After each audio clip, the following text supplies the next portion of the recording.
Tonight on the County Line, reporter Sarah Bowers talks to witnesses remembering the series of tornadoes that swept through Mercer County 20 years ago. Ian Durham reports on just what you need to be ready for severe weather as spring approaches.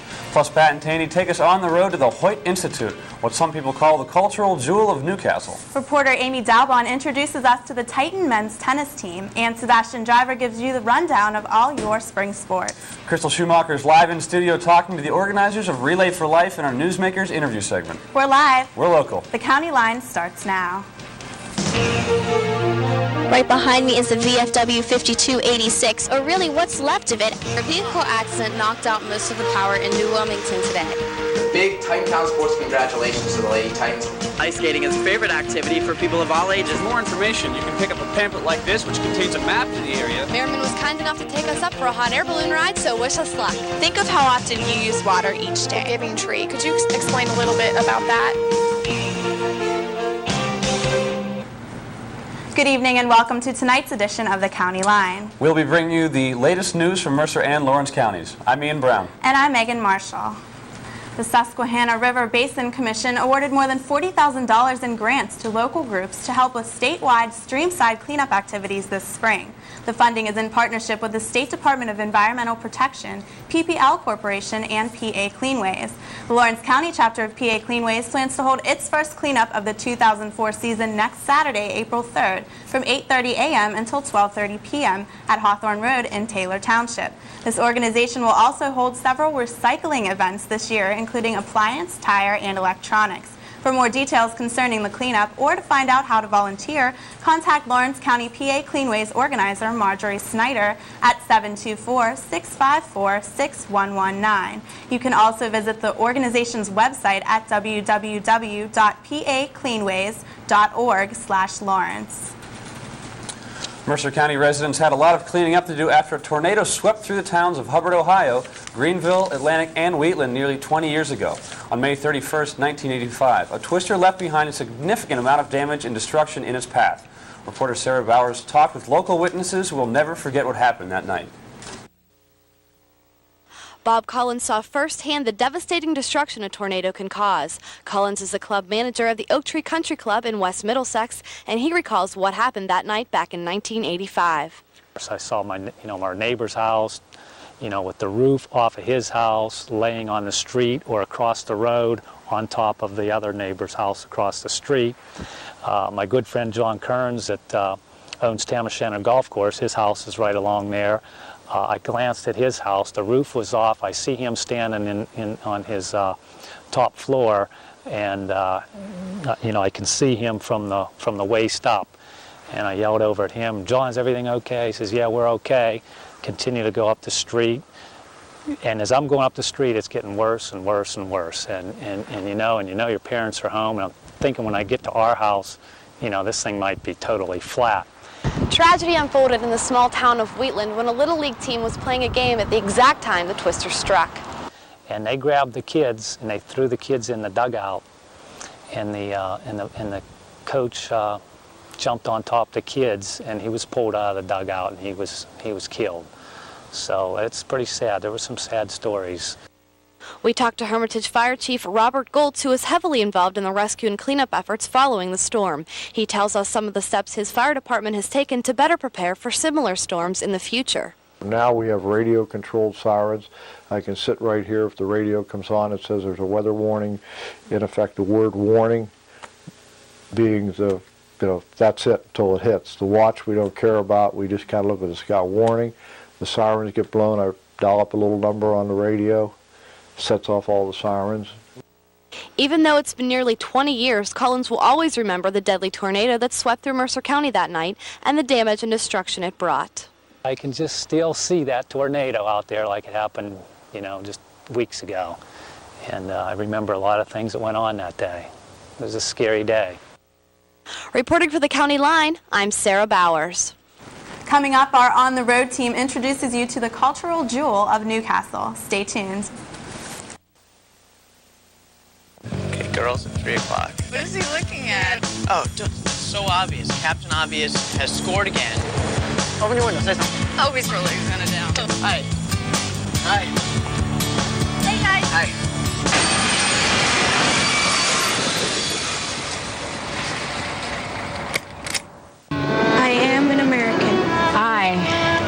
American. I am an American. I am an American. I am An American. I am an American. I am American. I am an American. I'm an American. I'm an American. I am an American. I am an American. I'm an American. I am an American. I am an American. Picture yourself at Westminster College. Westminster offers an educational experience that is second to none.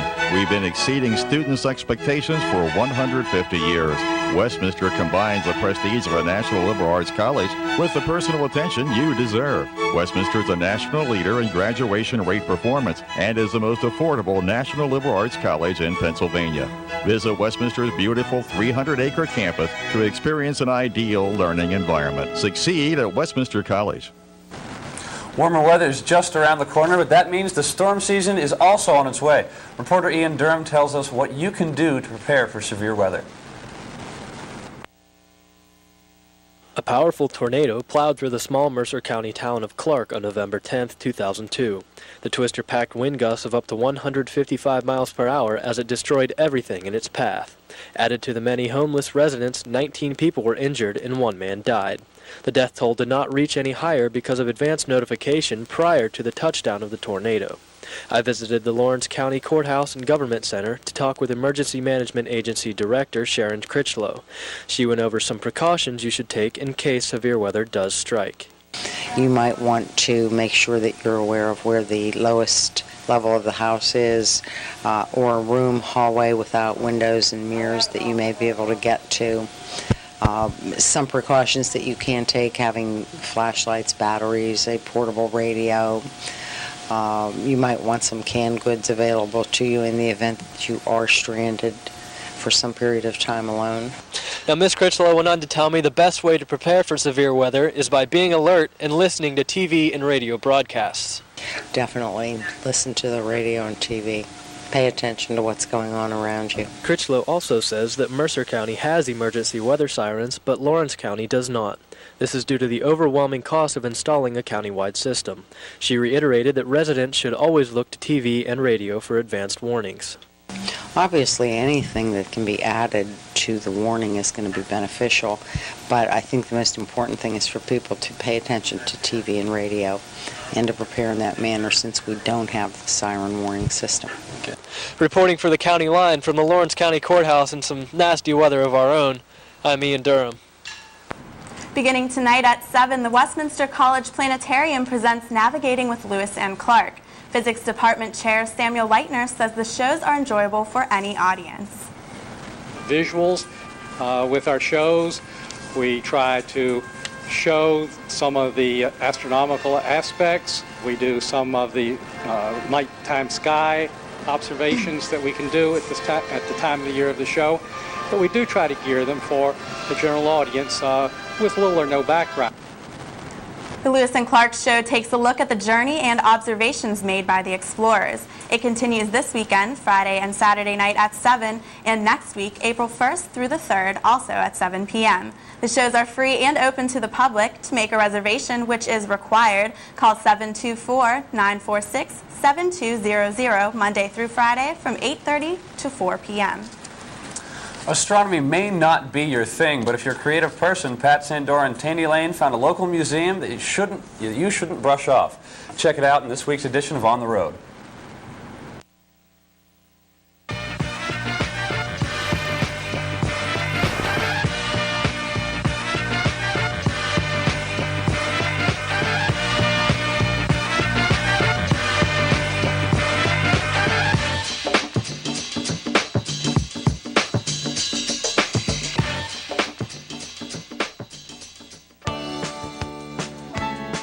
You might not think to find an art museum in a quiet residential area of Lawrence County, but think again. This week, Tandy and I are on the road to the Hoyt Institute of Fine Arts in Newcastle, and paintings aren't the only type of art you'll find here. That's right. Whether it's music, sculpture, or foreign language, all types of fine art are represented. I'm here in the sculptural walkway, which is the newest addition to the Hoyt Institute. I had the chance to talk to Program Director Bob Karstadt about how the Institute has grown to become what it is today. We have ongoing exhibitions in this building here. We have 4 galleries. You have the sculptural walkway. We have 2 large galleries, and we have the sunroom. And every 6 weeks we have a number. We change exhibitions. Some artists send some things, sends materials in. We do actually we're in the middle right now of a call for entry, where we do a mailing and advertising in various periodicals and now on the internet, indicating that we're having a call for entry for the 2005-2006 season. It's called the Hoyt Institute of Fine Arts, and you know, there are other places or facilities like this around the country that, you know, especially in the area of Pittsburgh Center for the Arts or Sweetwater Arts Center, but we're more of a museum in a sense, because we have these very strong set gallery system, and it is, you know, rather the period building over there is a period museum, and it's designated as that. So this is a museum in Newcastle. The Hoyt Institute has a variety of fine art on display, but that's not its sole purpose. The Institute also offers many classes for people of all ages to express their creativity. One of the main things we do is outreach and education. The second floor of this building here is classrooms, and we have a wide range of programming for various levels of skills. We have ceramics programming, children's programming, teenagers, adults, seniors. We have painting, we have drawing, sculpture. We have lots of language classes, German, Italian, and French. We have workshops where artists from a little further away come and run workshops. And all our teachers, our instructors are rather experienced. Some of them teach in colleges around here. Some have been teaching here for 16 to 17 years. I've been the program director for about 8 months now, and one of my main functions is the education programs. And what I'm doing right now, since I've been kind of acclimated to the system, is I'm developing a program that will be more cohesive and kind of and structured. That'll have sequence, like drawing 1, drawing 2, and then the plan is going to be to promote that regionally, and then finally to promote it nationally. Young or old, professional or amateur, anyone looking to hone their artistic skills should visit the Hoyt Institute of Fine Arts in Newcastle, Lawrence County. The best way to find out what's going on at the Institute is to call 724-652-2882 or to visit their website at www.hoytartcenter.org. That's all for this week's edition. Look for Tandy and I next week on the road. Learn something.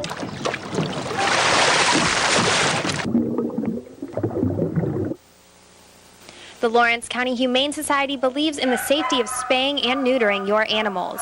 Spaying and neutering can have many long-term benefits. We at the Lawrence County Humane Society believe that all animals should be spayed or neutered. Many reasons why, but the biggest reason is that they will be a happier, healthier pet. Also, it alleviates the overpopulation problem. Getting your animals spayed and neutered is one huge step in making sure that more animals are healthy and find loving homes.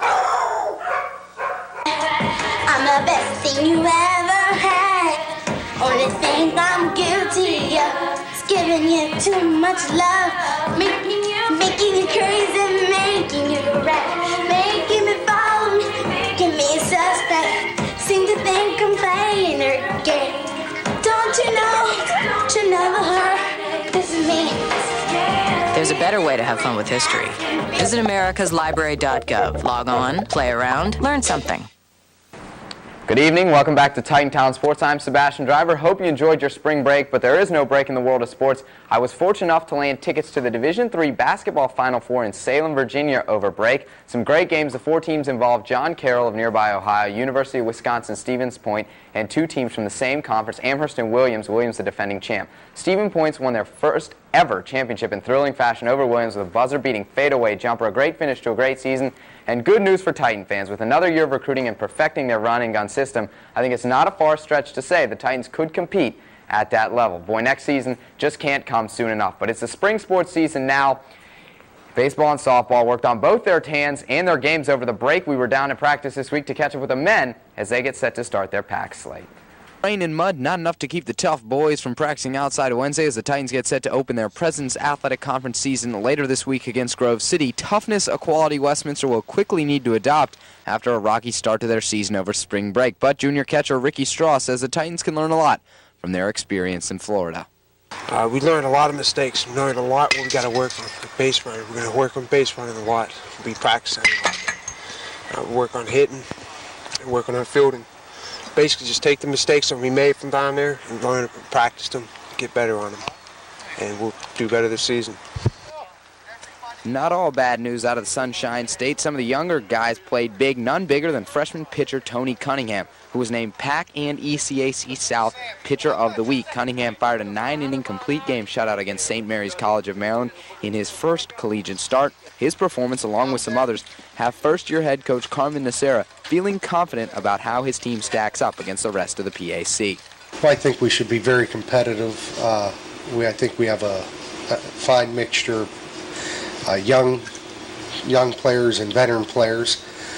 I think our pitching will be as good as our pitching will take us, and I believe we'll be able to compete, very well in the pack.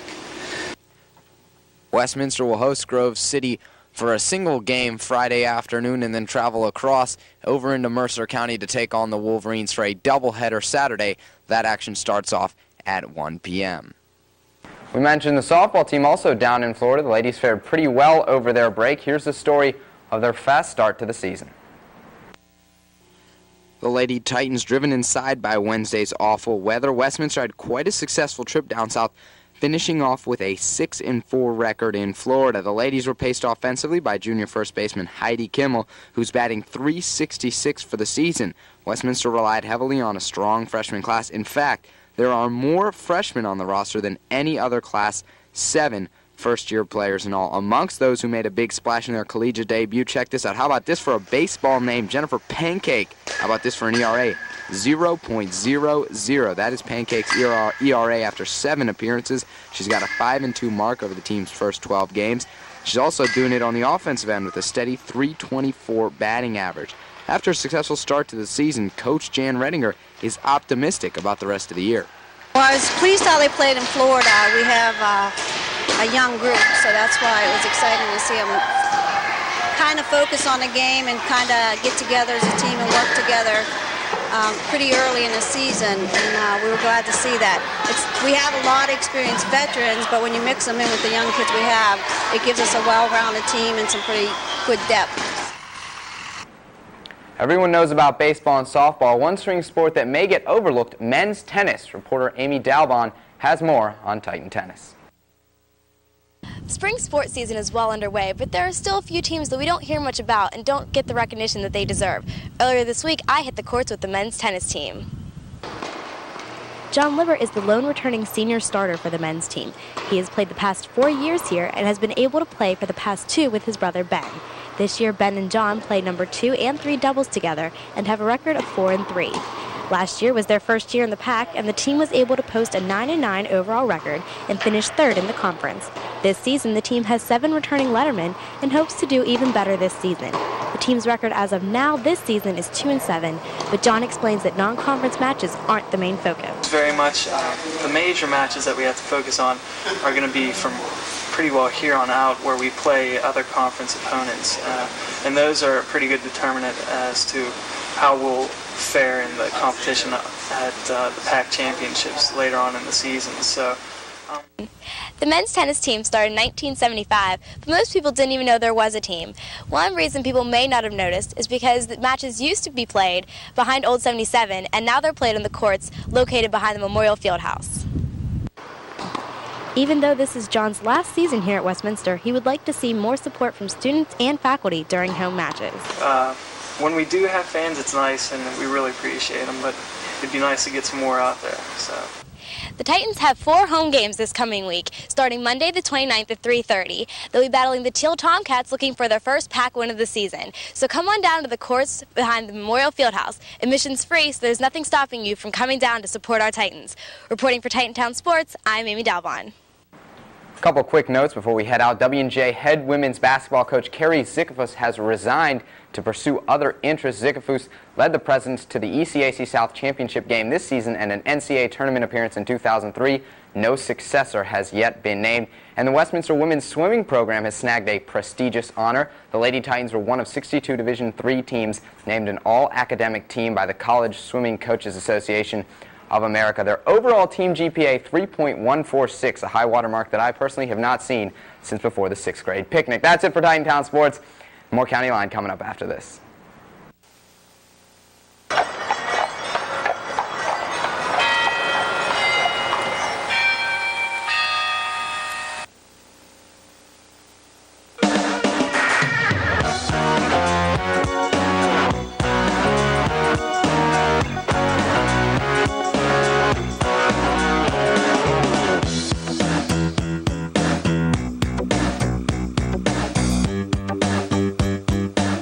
Traverse. Check us out on the web.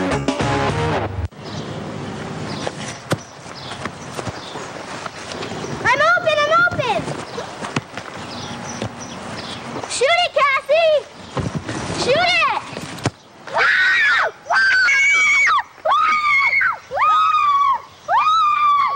There's a better way to have fun with history. It's okay, Amelia. Visit americaslibrary.gov. Log on, play around, learn something. On 3. 1. Titan Radio Digital 88.9 FM. I'm Erica Hink with you, and do you want brand new music? You got it right here on 89 FM.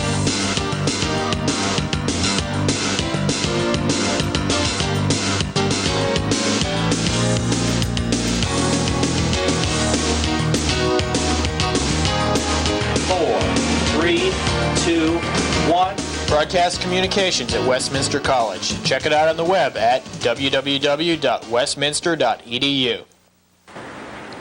Welcome to Newsmakers. I'm Crystal Schumacher. More than 556,000 Americans are expected to die of cancer this year. Cancer is the second leading cause of death in the United States, but you can join the fight against cancer. With me tonight, I have 2 guests, David DeDesiderio and Jim Leslie. They're here to talk about the American Cancer Society's Relay for Life. Thank you guys for being here tonight. Sure. Thanks for having us.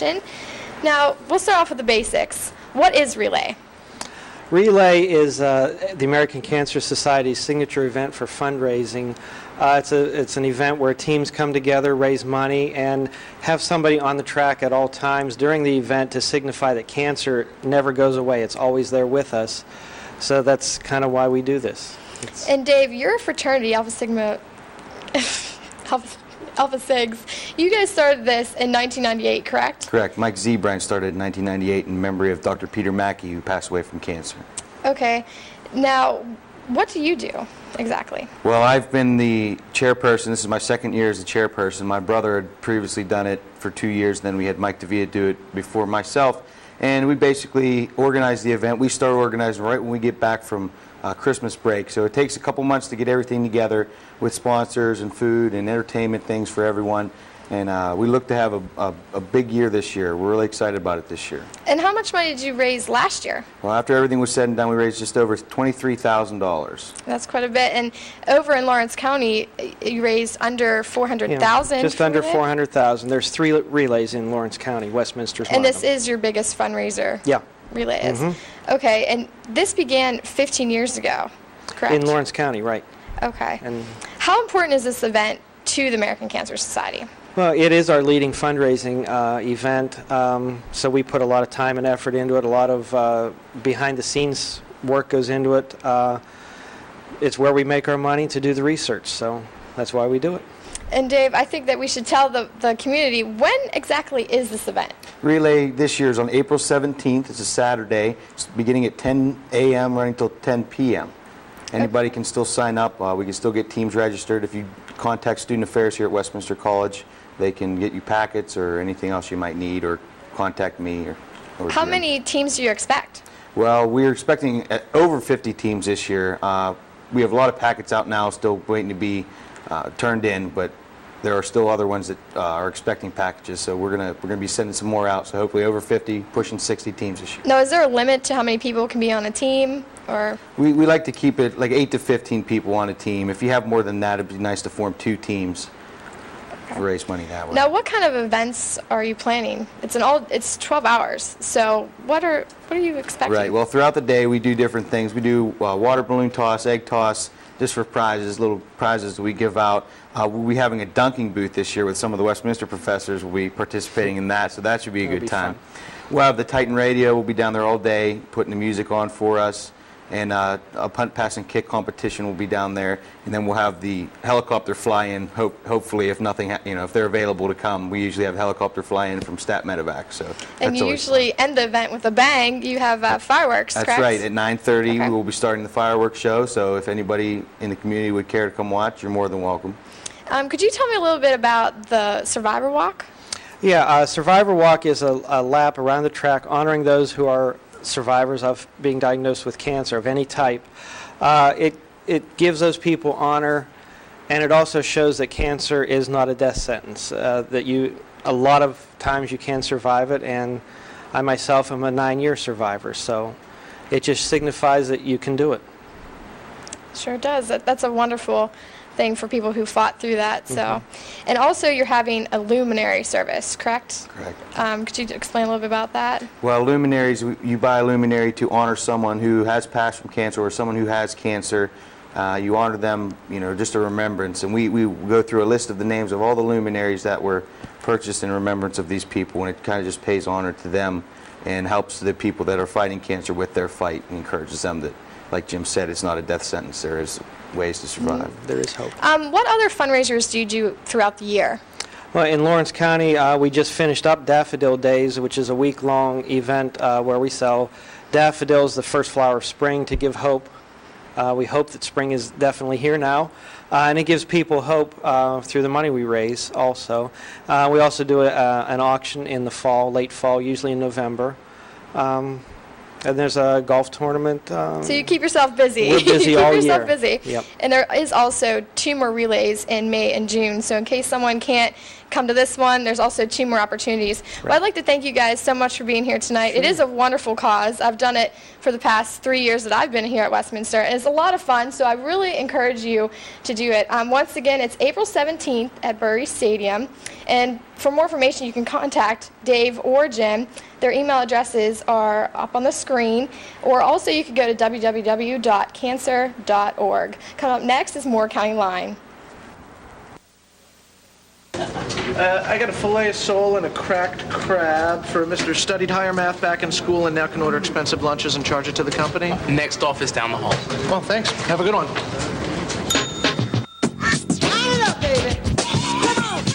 Ralph Hernandez, congratulations! You can now get college loans, government jobs, and job training. Men must register with Selective Service when they turn 18. Go to sss.gov or the post office. It's the law.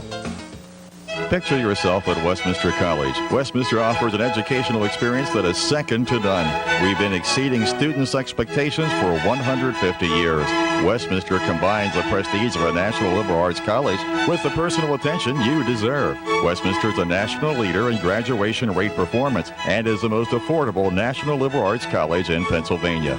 Visit Westminster's beautiful 300-acre campus to experience an ideal learning environment. Succeed at Westminster College. That's it for this week's edition of the County Line. Thanks for tuning in. And be sure to catch us next week, next Thursday at 7:30 p.m. For all of us, I'm Ian Brown. And I'm Megan Marshall. Have a great night.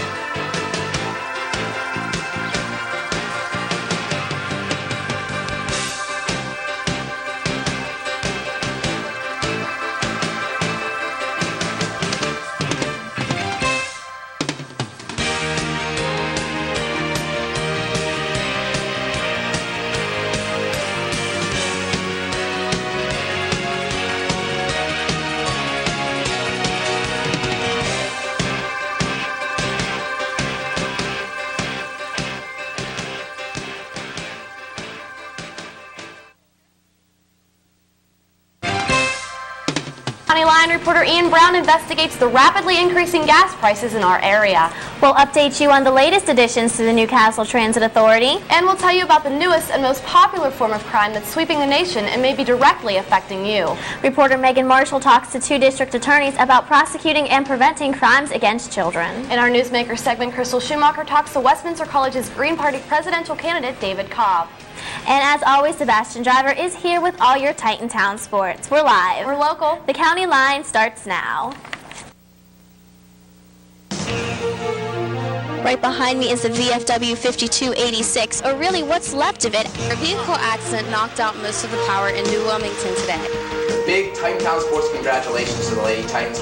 Ice skating is a favorite activity for people of all ages. For more information, you can pick up a pamphlet like this, which contains a map to the area. Merriman was kind enough to take us up for a hot air balloon ride, so wish us luck. Think of how often you use water each day. Giving Tree. Could you explain a little bit about that?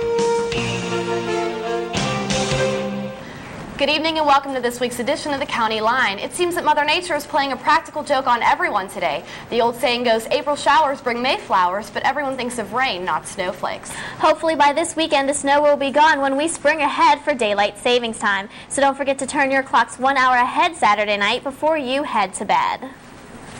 If you've driven anywhere lately, you may notice that traveling is getting more expensive. Reporter Ian Brown shows us how yesterday's global announcement from OPEC is changing things here in our area.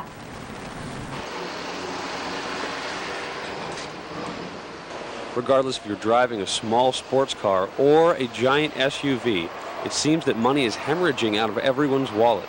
With yesterday's statement from OPEC, gas prices are on the rise again and the prices are reaching record numbers.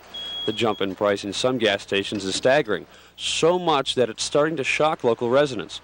Many people are wondering when this is going to stop, but right now it does not look like there's an end in sight. It was $1.69 the other day when I went out in the morning and $1.71 when I came back in the afternoon, so that just seems to be typical anymore. Yeah. Fortunately, I have an economy car that helps a little bit. Yesterday, OPEC decided to cut the production of oil by 4%. This means that the prices of gasoline will continue to go up. Officials from OPEC say the problem is not less oil, but that there are too many cars here in the United States. Now, while some people in Pennsylvania can pay up to $1.85 a gallon for gasoline, here in Ohio, the prices are just a little bit less. Yes, this could be another option. The border to Ohio is only a 10-minute drive, and generally the prices are a few cents cheaper. However, the big question, will it be worth it to drive out of your way to just save a few cents? The drive over, I don't know, if it was more than that, it might be worth it, but a couple cents, I don't know if it's really worth driving, for that much. You might not drive there now, but in a month, if prices are still on the rise, you might want to give that a thought. That, or you could look on the market for something that doesn't guzzle as much gas as your current car. For the County Line, I'm Ian Brown. Gas prices are on the rise. The Newcastle Transit Authority had something to be happy about. The transit purchased 4 used buses, including 2 32-seat coach-style buses. These buses will replace the current 32-seaters that are used to take passengers down to Pittsburgh. The transit hopes that this will help the overcrowding problem they are currently experiencing. The total cost of the buses is about $160,000. The transit is looking into adding stops in Zelienople and Harmony in order to better service customers at the southern end of the county. With the rise of the electronic age and people's personal information more readily available, authorities are seeing a dramatic rise in the number of identity thefts. Many victims of identity theft have their Social Security numbers stolen, which allows criminals to apply for loans and credit cards in their name. The Federal Trade Commission established a national clearinghouse to track identity theft. The FTC investigated over 5,000 reports in Pennsylvania alone and over 200,000 nationwide. 9 charges of identity theft have been prosecuted in Mercer County since November. State police say they receive about 1 to 2 new cases every week. Next week, we'll give you a more in-depth look at identity theft and some tips on how you can protect yourself. Whether local or national, child murder cases have a big impact on the public. Reporter Megan Marshall talks with 2 local district attorneys about their roles in prosecuting crimes against children. You may remember Susan Smith. the South Carolina woman sentenced to life in prison for the murder of her 2 young children. The prosecutor in this high-profile case, Thomas Pope, visited Westminster College this week for a workshop on media relations. Pope says there was a time during the Susan Smith trial where he wishes that the public knew more about the emotions in the courtroom.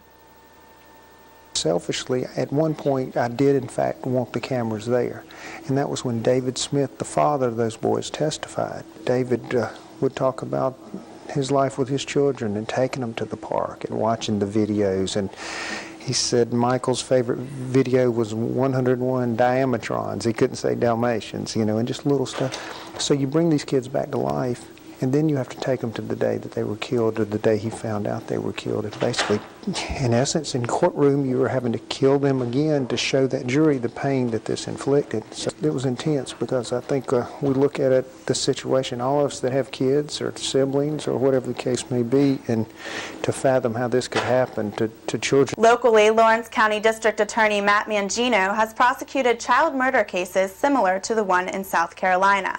In recent years, Mangino has prosecuted against parents who've murdered their infants.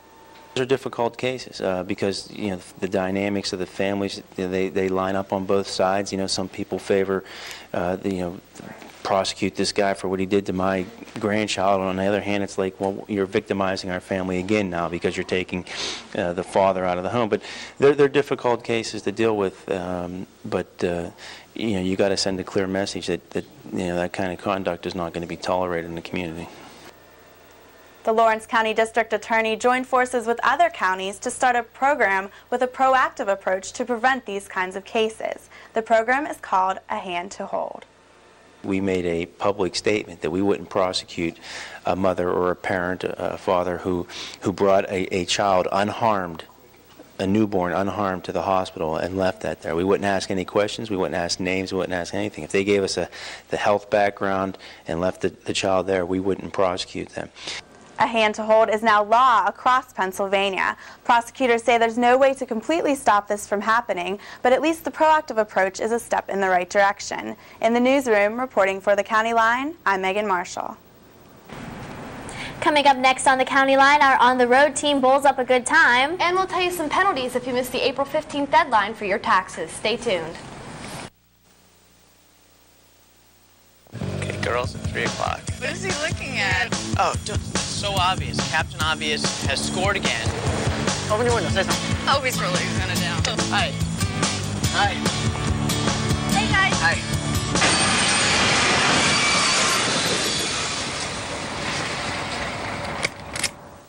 I am an American. I am an American. I am an American. I am an American. I am an American. I am an American. I am American. I am an American. I'm an American. I'm an American. I am an American. I am an American. I'm an American. I am an American. I am an American. Picture yourself at Westminster College. Westminster offers an educational experience that is second to none. We've been exceeding students' expectations for 150 years. Westminster combines the prestige of a national liberal arts college with the personal attention you deserve. Westminster is a national leader in graduation rate performance and is the most affordable national liberal arts college in Pennsylvania. Visit Westminster's beautiful 300-acre campus to experience an ideal learning environment. Succeed at Westminster College. It's that time of year again when everyone is going through their shoeboxes filled with receipts and trying to figure out if they receive or owe money to the government. The tax deadline is quickly approaching. By April the 15th, your tax forms must be postmarked to the IRS. What happens if you don't get your tax submitted in time? There is no set penalty, but if you are filing your taxes late and owe the government money, you will be charged a late filing and payment penalty. If you need some tax help, the IRS suggests that you stop at one of their offices to make an appointment. Some things to be aware of if you do make an appointment. If you make less than $35,000 a year, the office can file your taxes electronically. If you are filing your taxes with a spouse, he or she must be present with you during your appointment. And also, if you are claiming any children as dependents, you must have their Social Security card with you. Once again, the deadline for your tax return is April the 15th. Just a reminder, this year's trout season kicks off Saturday, April 17th at 8 a.m. Anglers 16 and over must possess a valid Pennsylvania fishing license and a trout salmon stamp to fish for trout. Both must be signed in ink and be displayed on an outer garment. The smallest trout a fisherman is permitted to keep is 7 inches. Fishing times are 24 hours a day, beginning after the 8 a.m. opener. 2004 fishing licenses and stamps are valid December 1st, 2003 through December 31st, 2004. For more information, you can go to the Fish and Boat Commission's website at www.fish.state.pa.us or call them at 717-705-7800. This week, our On the Road team is back, and they found a place that's bound to be right up your alley.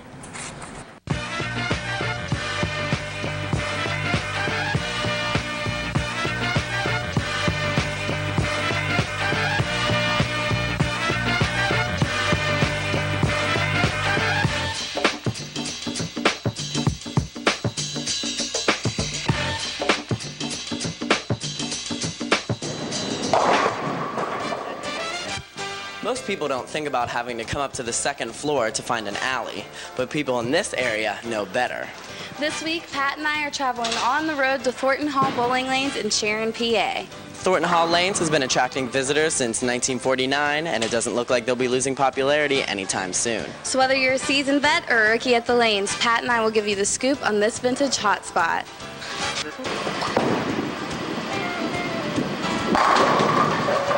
Thornton Hall Lanes is in its 54th year of operation. In order to keep the tradition of this bowling alley alive, cousins John, Dave, and Mike Scott bought the lanes off their fathers in the year of 1980. While I'm suiting up and getting ready to bowl, Pat is behind the scenes talking to Mike Scott about what makes this place a valued family establishment.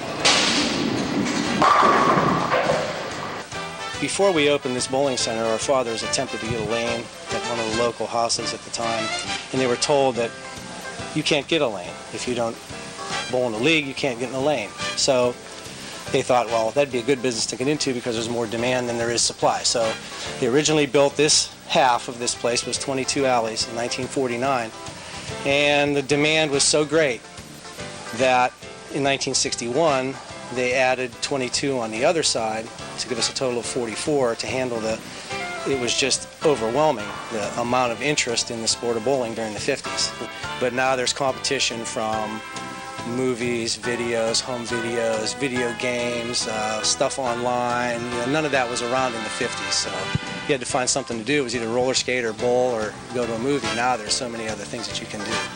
We try and teach our kids in our junior program about having a respect for the game, having a respect for bowling etiquette, knowing what you're doing on the alleys, and it's really important stuff. And a lot of it's gotten lost, in the shuffle of turning it into an entertainment instead of a sport. So we're the champions of the old school, and we intend to stay that way.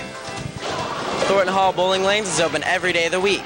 Monday through Saturday, they open at 9 a.m., and Sundays, they open up at noon. And no matter what day of the week it is, they're always open until the last bowler leaves. So if you're looking for old school fun, Thornton Hall Lanes in Sharon is the place to be. That's all for this week's edition. Look for Tandy and I next week on the road.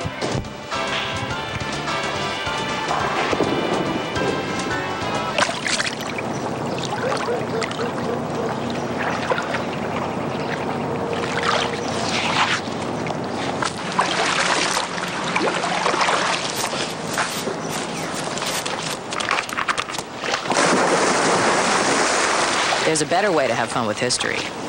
Visit americaslibrary.gov. Log on, play around, learn something.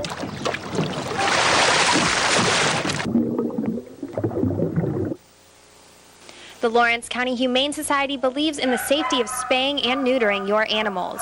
Spaying and neutering can have many long-term benefits. We at the Lawrence County Humane Society believe that all animals should be spayed or neutered. Many reasons why, but the biggest reason is that they will be a happier, healthier pet.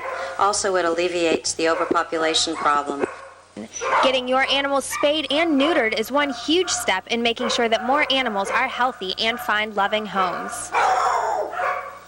I'm the best thing you ever had.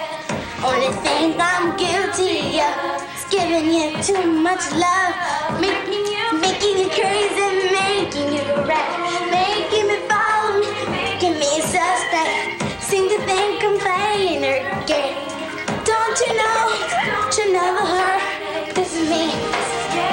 there's a better way to have fun with history. Visit americaslibrary.gov. Log on, play around, learn something.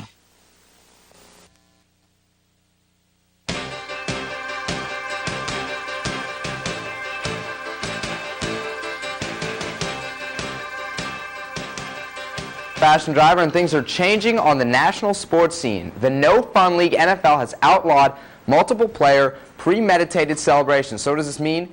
The end of the sprinkler.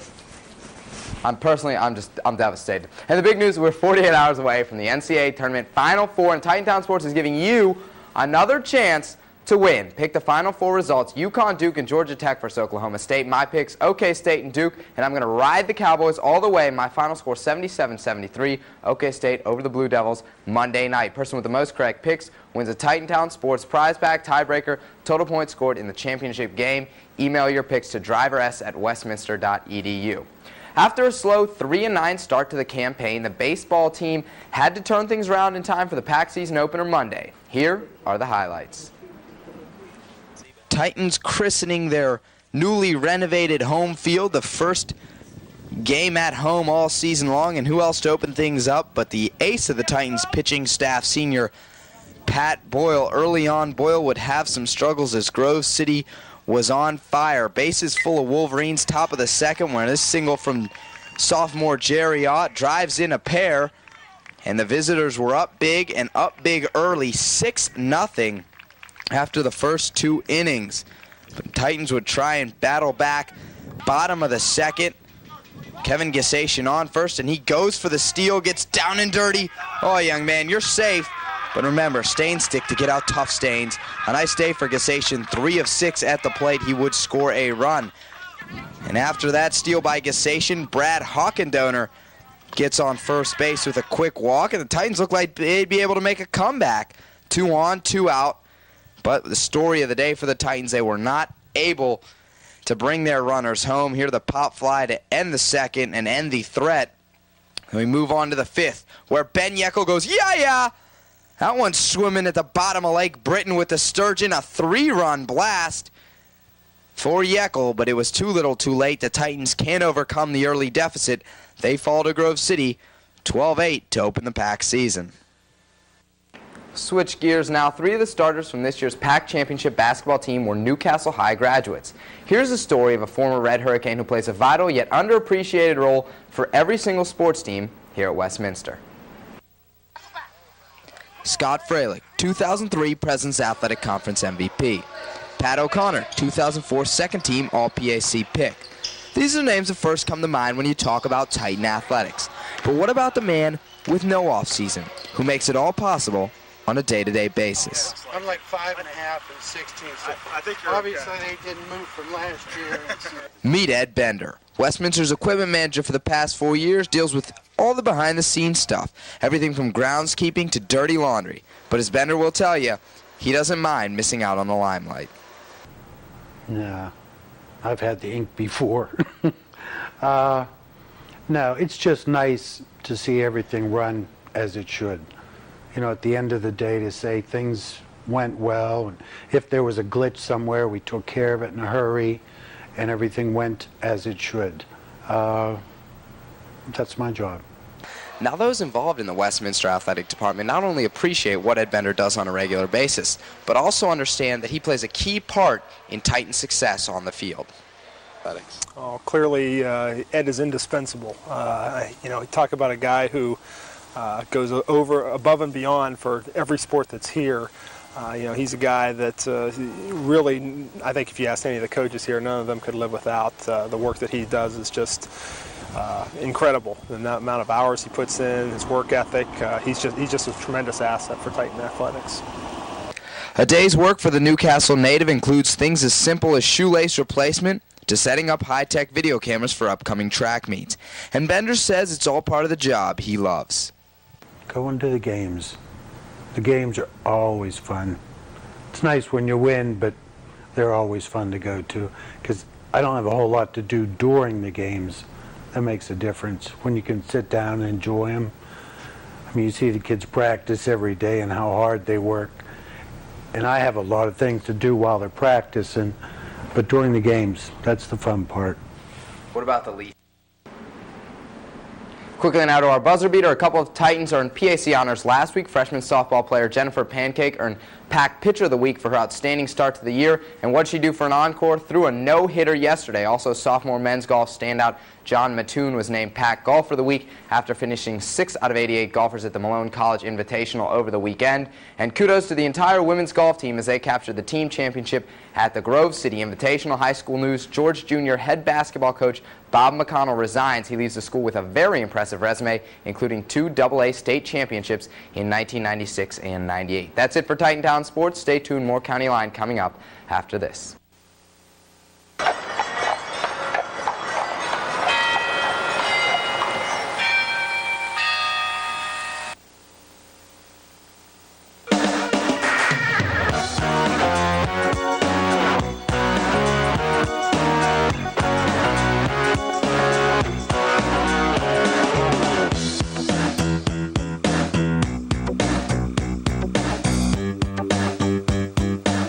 Traverse. Check us out on the web.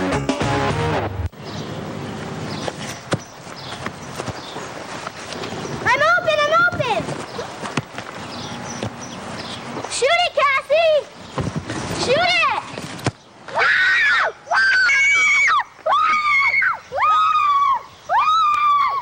There's a better way to have fun with history.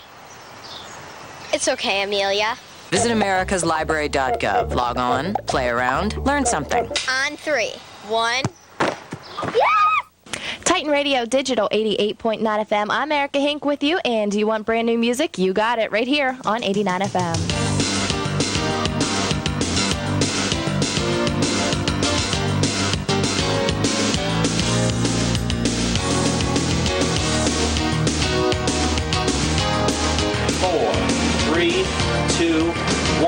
Broadcast Communications at Westminster College. Check it out on the web at www.westminster.edu.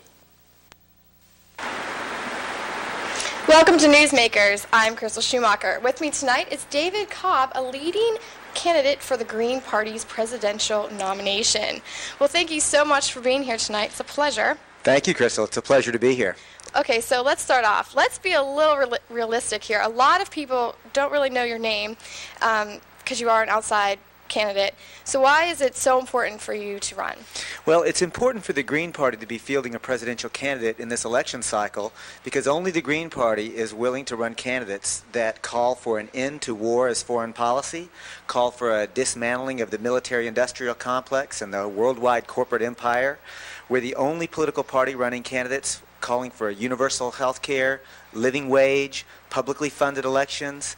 We're the only political party that is running on deep ecology, grassroots democracy issues. We're part of the growing movement for peace, racial, social justice, and grassroots democracy and genuine ecology in this country. It's desperately important for the Green Party to continue to grow. And what can you offer as opposed to Bush or Kerry? Well, again, Bush, it's important to acknowledge those issues upon which Bush and Kerry are in fundamental agreement. Let's remember that John Kerry voted for the war in Iraq and Afghanistan. John Kerry voted for NAFTA, supports the World Trade Organization, the World Bank, the International Monetary Fund, and the entire corporate managed trade system that's basically destroying the American economy. It's devastating our sovereignty and undercutting environmental laws, health laws, and labor protection laws. John Kerry is opposed to a universal health care system. He is opposed to a raising the minimum wage to a genuine living wage. So the differences between Kerry and Bush do exist, but they're getting smaller and smaller. And more Americans are not participating in the electoral process, and the Green Party is bringing people to the process, especially young people, and I'm very proud about that. Well, how do you plan to stimulate the economy? Well, let's remember first, if we were to actually have a fair tax system where the wealthy elite paid their fair share, we could really unleash the creativity of the millions of Americans who are struggling with small businesses, small ranches, and small farmers, especially here in Pennsylvania. The small farmers are being devastated by the big agribusiness and the transnational corporations, and both Kerry and Bush are in lockstep on those issues as well. Now, if you were elected president, what would be your first action in Iraq? Well, Crystal, if I'm elected president in 2004, my first call will be to have the people of the United States come and celebrate the fact that an alternative party candidate won the office. But I want to be clear about this. The real purpose for the Green Party to be running in 2004 and getting as many votes as we can is to continue the long process of building a genuine people's movement in this country. You know, it's important to acknowledge the important role that so-called third parties have played in this country. You know, the entire fabric of what we today would consider a just and compassionate society was literally woven together by so-called third parties. The abolition of slavery, women getting the right to vote, the creation of the Social Security Administration, unemployment insurance, workers' compensation laws, pure food and drug laws. You know, Crystal, everything that we today would consider the bare minimum for a decent society was brought to us by third parties before us. But you still didn't answer the question. What would you do with Iraq? Oh, I'm sorry. In Iraq, an immediate withdrawal of the forces and working in conjunction with the United Nations to ensure that sovereignty is returned to the people of Iraq. It's an unjust, illegitimate, unconstitutional war and occupation, and we need to get out. Okay. Now, what do you plan to do with the educational system? Well, you know, it's important to acknowledge that the most important thing that children learn how to do is how to walk and how to talk. And in our current educational system, the first thing they're taught is sit down and shut up. And I want to reconfigure the entire educational system so that we're producing self-critical, self-thinking, critical students who are really being prepared to participate meaningfully in the body politic. And that would include all the way up through higher education so that we would have virtually free education, not just through high school, but including at the college level. It could easily be done if we would impose a sane tax system so that the wealthy elites were paying their fair share. Where else will you be campaigning in Pennsylvania? Well, while I'm in Pennsylvania, I'll be campaigning here at Westminster College, then in Pittsburgh, and then down to Harrisburg, and then down to Shippensburg while I'll be doing a series of events. And I'll be doing that all in about 1.5 days. Well, that's a little crazy there. So, well, thank you so much for being here tonight. And for more information, they can go to your website. Yes, absolutely. You can check out my campaign at www.votecobb.org. But more importantly for me, check out the Green Party's national website and check out our platform, the issues we're running on, and the growing movement. You know, there are 205 Greens elected across the country. We're getting larger, stronger, and better organized with every election cycle. Well, that website is gp.org. Okay, well, thank you so much. And for more information on the Green Party views, this Saturday, the Westminster Green Party will host a regional progressive conference in B. Lee Theater. For more information, you can contact Isaac Ludwig or Ken J at 724-946-8340. Coming up next is more County Line. I got a filet of sole and a cracked crab for Mr. Studied higher math back in school and now can order expensive lunches and charge it to the company. Next office down the hall. Well, thanks. Have a good one.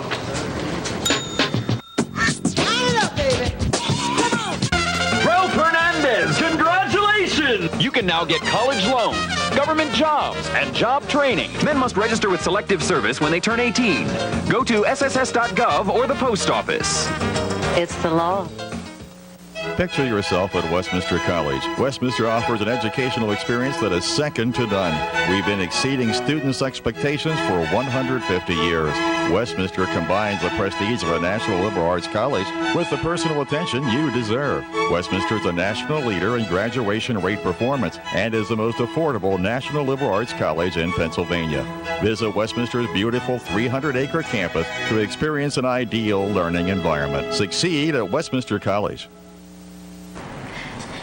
Next week on the County Line, we'll tell you how to prevent a crime that's causing concern across the nation. And we'll take a look at how small communities can become more aware of the increasing drug problem. Reporter Amy Dalblon will give you the inside track on a Westminster sports team that's often overlooked. And we'll investigate the recent UFO landing in Pulaski Township. April Fools! We leave you now with video from Mother Nature's practical joke on us from today. Have a great night.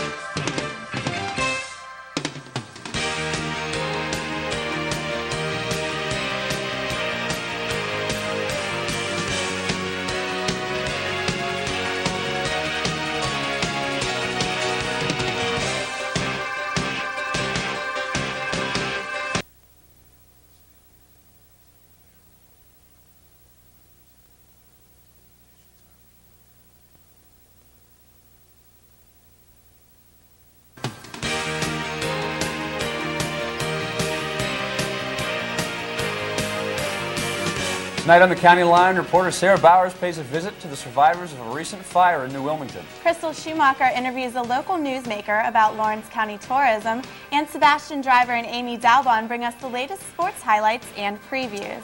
And looking forward for a furry addition to your family? Well, we have details about an upcoming animal adopt-a-thon in our area. All that and more.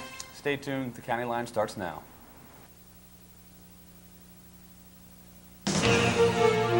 Right behind me is the VFW 5286, or really what's left of it. A vehicle accident knocked out most of the power in New Wilmington today.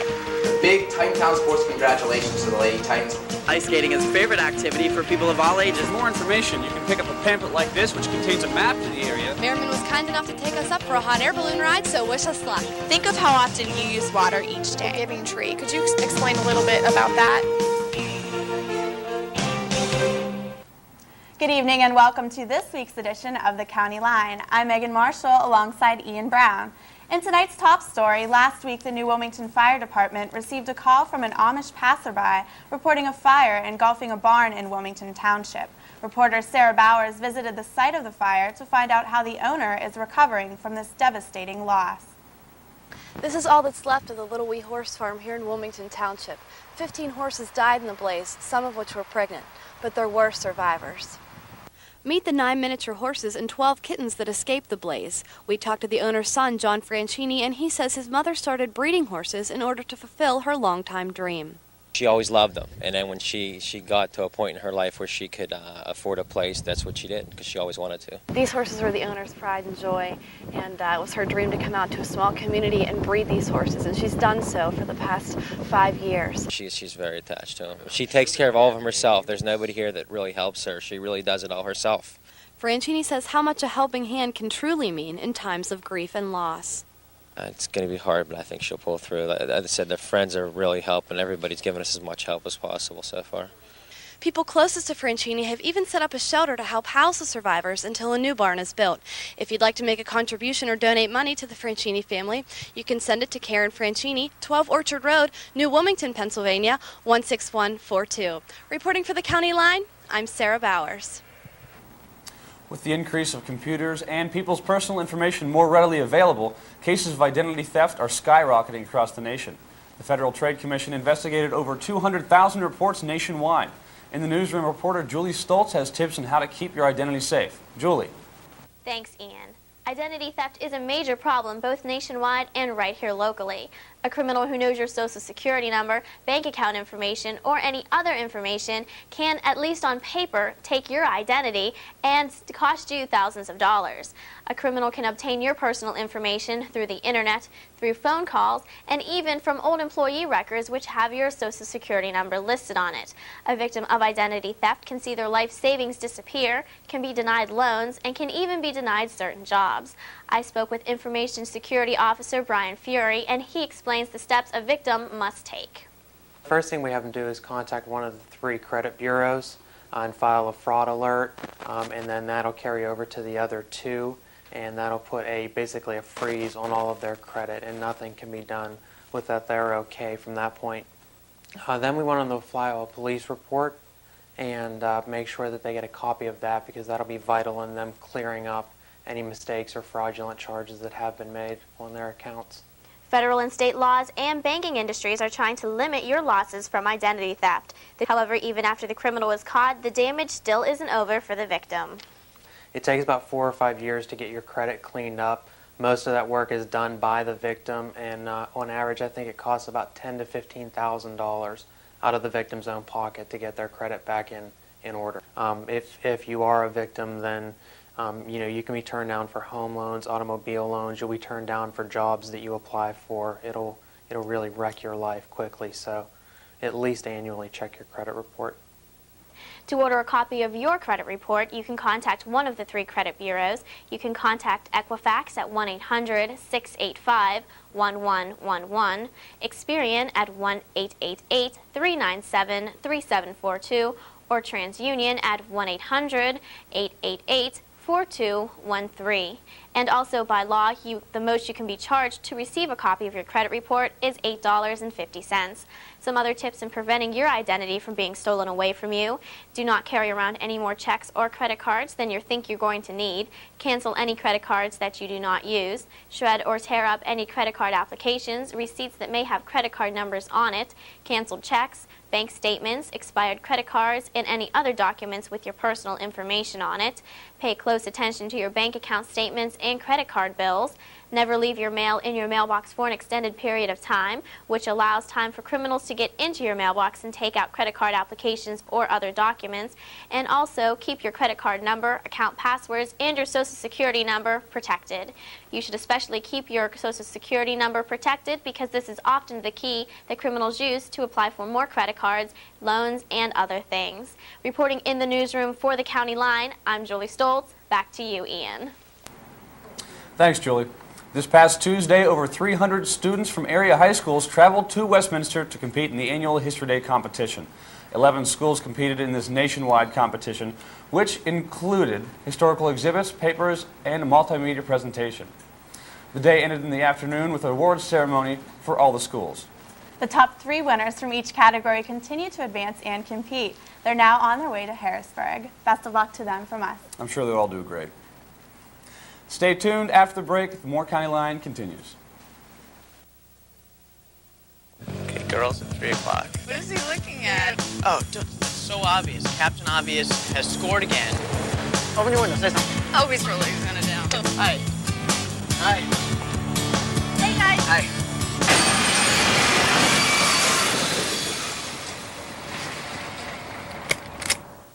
I am an American. I am an American. I am an American. I am an American. I am An American. I am an American. I am American. I am an American. I'm an American. I'm an American. I am an American. I am an American. I'm an American. I am an American. I'm an American. Picture yourself at Westminster College. Westminster offers an educational experience that is second to none. We've been exceeding students' expectations for 150 years. Westminster combines the prestige of a national liberal arts college with the personal attention you deserve. Westminster is a national leader in graduation rate performance and is the most affordable national liberal arts college in Pennsylvania. Visit Westminster's beautiful 300-acre campus to experience an ideal learning environment. Succeed at Westminster College. This week, Pat Sandora and Tandy Lane are back with another edition of On the Road. So watch as they visit an organization that's helping find homes for some of Lawrence County's furry friends.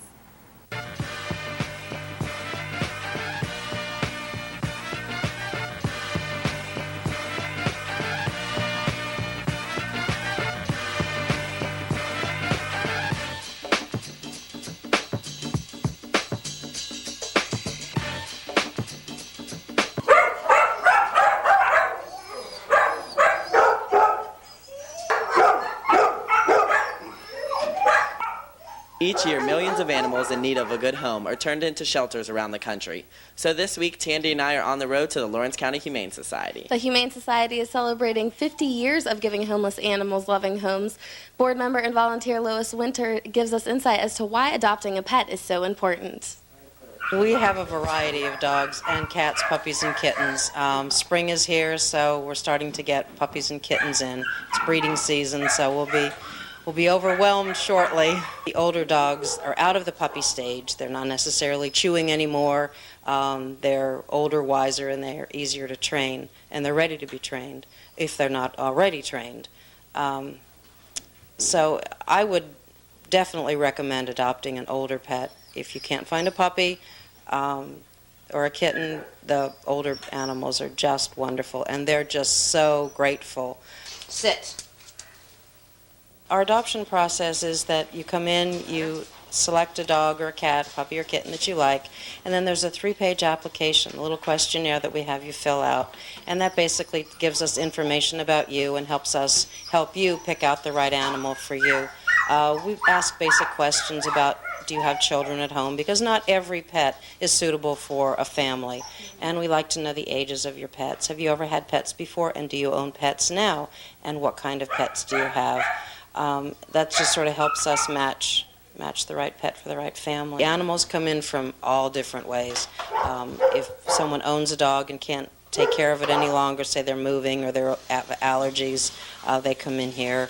We get a lot of stray dogs, a lot of lost dogs. Please put identification on your dog, because a lot of dogs come in with a collar and they look like they've been owned, but without a tag, they're not talking. This is our 50th anniversary. We've been saving animals for 50 years, and we hope we save them for another 50 years. So if you're looking for a new addition to your family, there are several ways you can contact the Lawrence County Humane Society. They're open Monday, Tuesday, Thursday, Friday, and Saturday from noon to 4:45 p.m. Or you can visit the website petfinder.org and look at specific animals that the website has. Or you can send an email to lchumane@losch.net. But don't wait, because your new best friend is waiting for you. That's all for this week's edition. Look for Pat and I next week On the road. The Lawrence County Humane Society is gearing up for their Adopt-a-thon coming up next month. The Adopt-a-thon will take place on May 1st and 2nd from noon to 4:45 p.m.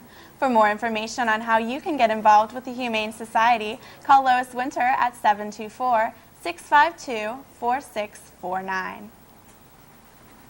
With the Easter Bunny on its way, local families are preparing for the holiday weekend. Reporter Ian Durham hops over to Hermitage for some Easter fun.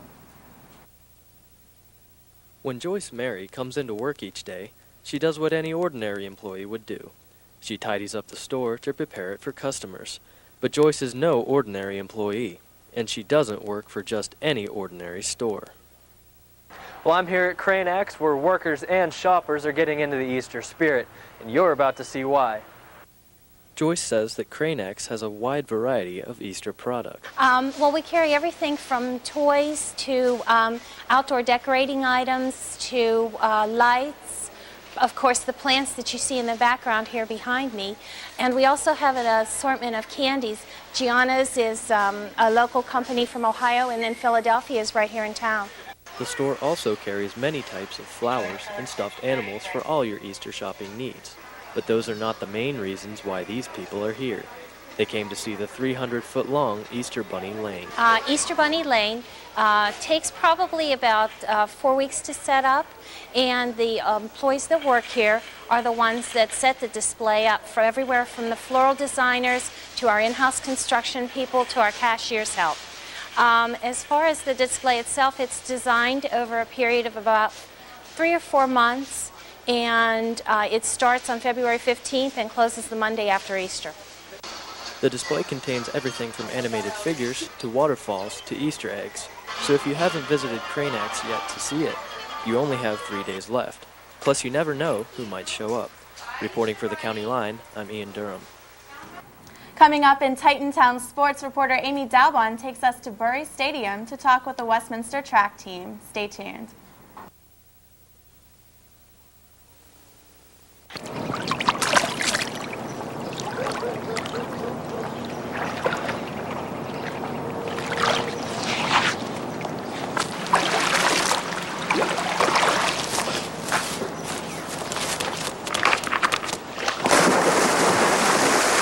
There's a better way to have fun with history.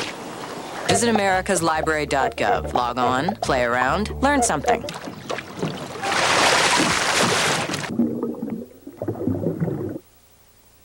The Lawrence County Humane Society believes in the safety of spaying and neutering your animals.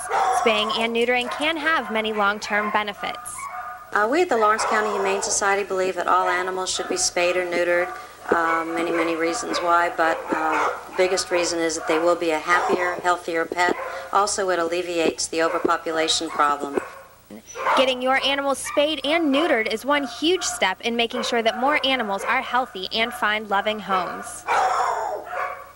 I'm the best thing you ever had. Only thing I'm guilty of is giving you too much love, making you crazy, making you rat, making me fall, making me suspect. Seem to think I'm playing her game. Don't you know the hurt? This is me. There's a better way to have fun with history. Visit americaslibrary.gov. Log on, play around, learn something. Good evening. Welcome back to the County Line. I'm Sebastian. This is Titantown Sports, and for the first time in a month, I can breathe. March Madness over. Get it out of here. And wow, could I have been more wrong about last week's Final Four picks? I took Duke and Oklahoma State, two surefire picks, both of which lost in the semifinals, making me somewhat of a loser, but that's okay. What really irks me about March Madness is that the person who always seems to win whatever pool you are in is that kindly old secretary who picks Georgia Tech to go all the way to the final because he or she likes the colors. While those of us who slave away watching meaningless games like Rice versus Texas A&M all year get nothing and are forced to like it blast. But now for a team that's getting some, and that's a track team. We haven't covered them a lot this year, but reporter Amy Dalbon has a story of this year's squad. With spring weather finally here, I decided to head down to Harrowbury Stadium to check out the men's and women's track team. First-year head coach Don Augustine is no stranger to Titan athletics. Before graduating from Westminster in 2001, Augustine ran on the Titan track team. He can now enjoy coaching some of his old teammates. Being able to coach some of the guys that I actually ran with, because when I was a senior, the freshmen are seniors now. So coming back and working with those guys at a different level is kind of fun as well. Last weekend, the track team held the Titan Invitational and competed against 4 other colleges. Many Titans were able to place high in the meet, including Adam Hababny, who placed first in discus and javelin and second in shot put. He was then named Pack Athlete of the Week. After the men placed a close third in last year's Pack Invitational and the women placed second, the Titans are hopeful to push to the top. Many team members feel Augustine's coaching has prepared them for this year's meet. With Coach Augustine, there's more discipline, and we've done a lot more conditioning, so we're more ready to compete when it comes to our meets. And he's more strict, however, it's kind of good for us as a team. We get to know each other more, and there's a lot, like I said, we get in shape a lot more for our meets and stuff. It's a lot better. We've done more strength work, and you can just tell from a runner's standpoint that he cares a great deal about the program, and it's going to be interesting to see how we fare up. Hopefully it goes well. And he's actually ran track where Coach Ondeko never did, so he actually knows, Coach Augustine knows workouts and stuff that help us get better. Really gets on people and makes them go the extra distance, and really trying to improve and get better because he has real high hopes for this season. This Saturday, the Titans travel to Ohio for the Mount Union Invitational. Though this meet does not count for Pack standings, it will give the team another chance to improve their record before the Pack Invitational. Reporting for Titantown Sports, I'm Amy Dalbon. Welcome back. And you know, last week we did a story about Ed Bender, one of the really behind-the-scenes guys at the Westminster Athletic Department. Now, here's a story about Sean Toomey, another behind-the-scenes star for the Titans.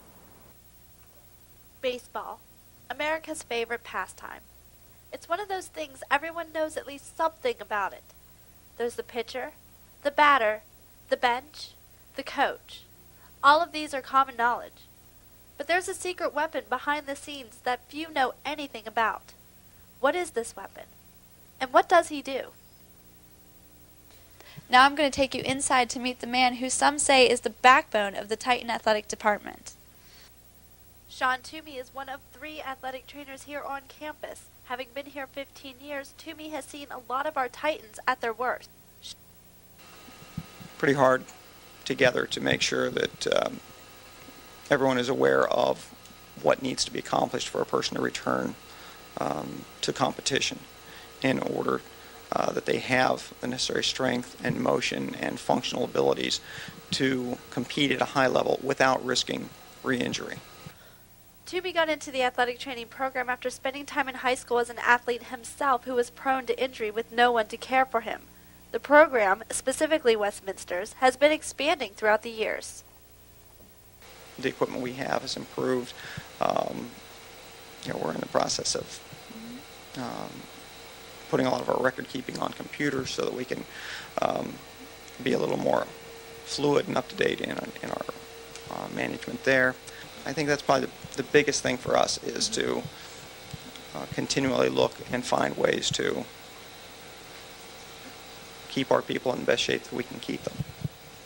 With Sean Toomey keeping our players healthy, there's no doubt we will have to make room in the trophy cases, including this one behind me. For the County Line, I'm Amanda Oliveri. The Lady Titans have continued their hot streak. Yesterday, they took a doubleheader sweep over Penn State Barron, 5-4 and 8-0 the scores to improve their overall season mark to 17-5. The baseball team also got off the schneid with a couple wins. Doubleheader sweep of Lake Erie. The pair wins 18-12 or 18-12, 7-2. And they're now 5-12 on the season. Quickly now to our buzzer beaters. The awards continue to pile up for Mark DeMonica. The Titans sophomore point guard was named to the ECAC South All-Star Honorable Mention team this week. He is joined on the team by Matt Trejosa Bethany, those being the only two PAC players selected. More Titans honored is Jennifer Pancake. Makes it a double-decker. Ooh, you like the breakfast reference there. Back-to-back PAC Pitcher of the Week awards for the freshman, Adam Hadbavny. Also claims the PAC's weekly conference honor for track and field. Sophomore recognized for his 2 first-place finishes in the discus and javelin this past weekend. And local legend Chuck Tanner threw out the first pitch in a Buccos season-opening win against Philly on Monday. That's it for Titan Town Sports. I'm Sebastian Driver. Stay tuned. More County Line after this.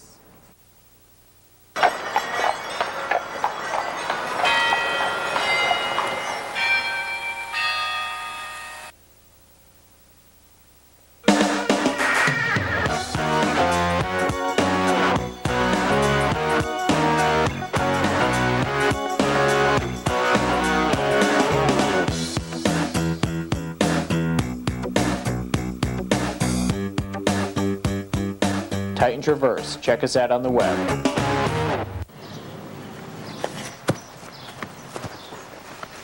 I'm open! Shoot it, Cassie! Shoot it!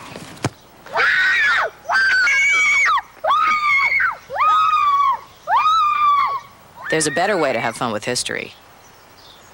It's okay, Amelia.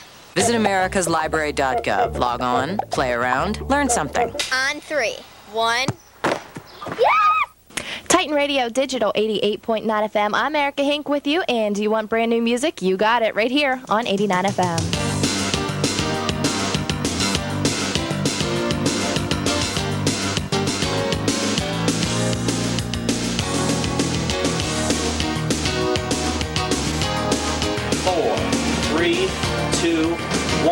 Broadcast Communications at Westminster College. Check it out on the web at www.westminster.edu. Welcome to Newsmakers. I'm Crystal Schumacher. One of the biggest money makers in Lawrence County is tourism. So why are so many people coming to our community? With me tonight is Joanne McBride from the Lawrence County Tourism Agency to discuss what events are coming to town. Well, thank you so much for being here today. You're quite welcome. It's my pleasure, always. So why is tourism so important to Lawrence County? It's the second largest industry in Lawrence County, agriculture being first and tourism being second. There's $93 million pumped into this community every year as a result of tourism. And where do all these tourists come from? They come from different parts of the state. Pennsylvania primarily is where we get our big draw of visitors, followed by Ohio, New York. There's even some from Michigan and Illinois that come through. We are our passing area in many ways because we're strategically located. People want to come here who have families. They come from Chicago or they're from Washington, D.C., and they want a middle place to meet, so we're it. And I bet a lot of people come here because of the Amish. They come here a lot for the Amish. That's probably our number one attraction. Pittsburgh really loves us because now they can promote the Amish as an alternative to Lancaster. You know, go to Lawrence County. And it's only an hour away, so exactly there you go. Right. And we also have an Amish countryside driving tour for people that makes it very easy when visitors come. They can pick up the tour brochure and go by themselves. Now, I also understand that you have a bike tour that's very exciting, I guess. That's really exciting. This is the second year that the Spirit of America's Ride will be visiting Lawrence County. Last year, there were approximately 5,000 people in downtown Newcastle to welcome the Spirit of America riders. The Spirit of America is a cross-country motorcycle tour. Starts in California, stops in different cities along the way, including Newcastle, and they go on their way to New York City for Ground Zero. They want to be there on September 11th. Now, talking about the arts, I understand that the Pittsburgh Symphony is a big hot spot in Lawrence County. It is. We're so blessed to be the second home for the Pittsburgh Symphony, and they perform about 4 times at the cathedral. Marvin Hamlish is coming in May. I believe it's May 27th. He'll be here with the Pittsburgh Symphony. And they've also signed up for next year, too. I understand one of their performances will be a salute to Barbra Streisand. She's personally one of my favorites, so I know I'll be there for that. Now, where do all these people stay when they come to Lawrence County? There's a lot of different places. There's some hotels in the area, and some bed and breakfasts are very popular. Bed and breakfast primarily. People like that country setting to sit and relax, and I've had people that say they like to just go out on the porch and watch the Amish go by when they're at a bed and breakfast. That's very appealing for us. Okay, now what do people usually call you about? What are the biggest topics that they want to know about? They want to know about events, and that's big right now. They want to know what's going on in the county, when is it going to happen, how can I get there, what's there to see, and the Amish, believe it or not, events in Amish. And the quilt auction is The quilt auction is in April and October. It's right here in New Wilmington every year. The people from Pittsburgh love that. They spend a lot of money on those quilts. So yeah, it is a very big draw for us. And talking about animals, which we talked about pretty much the whole show, what's coming with the dog show? There is a dog show, Okay. a big dog show at the Lawrence County Fairgrounds. It's always over Memorial Day, and it's very big. We get people from all across the United States that come and show their dogs at that show. Now, do you work with other counties about tourism? We cooperate with a lot of different counties. We have a 12-county group. We call ourselves Pittsburgh and its Countryside, and that's caught on very, very well. We produce brochures, and we have a website for that regional group, and that's very much encouraged by the state of Pennsylvania to work regionally. And also coming up in a few months is the Arts and Heritage Festival. I can't Right, even talk yeah. today, but there you go. That's a big event in New Wilmington, correct? Exactly. The New Wilmington Chamber last year had a 3-day Arts and Heritage Festival. It was marvelous. And I had told them to go for one day and start small, and they decided to go big, and I was wrong and they were right. It was fantastic, and they're going to do it again this year. Do you know when that is? It's in August. I'm not exactly sure of the exact dates, but it is in August, so watch for that. Okay, now what ways do you promote Lawrence County? A lot of different ways. We produce a brochure, a Lawrence County Visitor's Guide. This year our guide includes the events that are going on in 2004 and some of 2005 events. We go to trade shows. We will be at the Pennsylvania State Association of Township Supervisors show in April, promoting to different township supervisors. We go to outdoor shows. We go to bus shows. We work with Pittsburgh and its Countryside on a lot of the shows because they're very expensive. Well, you certainly do a lot, and there's a lot of great events coming in the next few months, so thank you so much for being here. You're very welcome. It's my pleasure. For more information on the events that we just talked about, you can call them at the 724-654-8408. For more, coming up next is more County Line. I got a filet of sole and a cracked crab for Mr. Studied higher math back in school and now can order expensive lunches and charge it to the company. Next office down the hall. Well, thanks. Have a good one.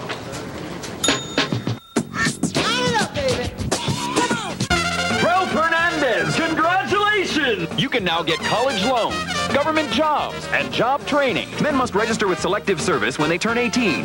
Go to sss.gov or the post office. It's the law. Picture yourself at Westminster College. Westminster offers an educational experience that is second to none. We've been exceeding students' expectations for 150 years. Westminster combines the prestige of a national liberal arts college with the personal attention you deserve. Westminster is a national leader in graduation rate performance and is the most affordable national liberal arts college in Pennsylvania. Visit Westminster's beautiful 300-acre campus to experience an ideal learning environment. Succeed at Westminster College. Next week on the County Line, Pat and Tandy take you back on the road. Plus, we'll talk to 3 local radio stations that are now under local ownership. Crystal will be back in the studio with our Newsmakers segment. And Sebastian gives us a local sports update with a look at the Westminster women's soccer team. That's all for tonight. We'll see you next week.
Coming up on the County Line tonight is the tax return deadline, and reporter Ian Brown shows us what the post office is doing during one of their busiest days of the year.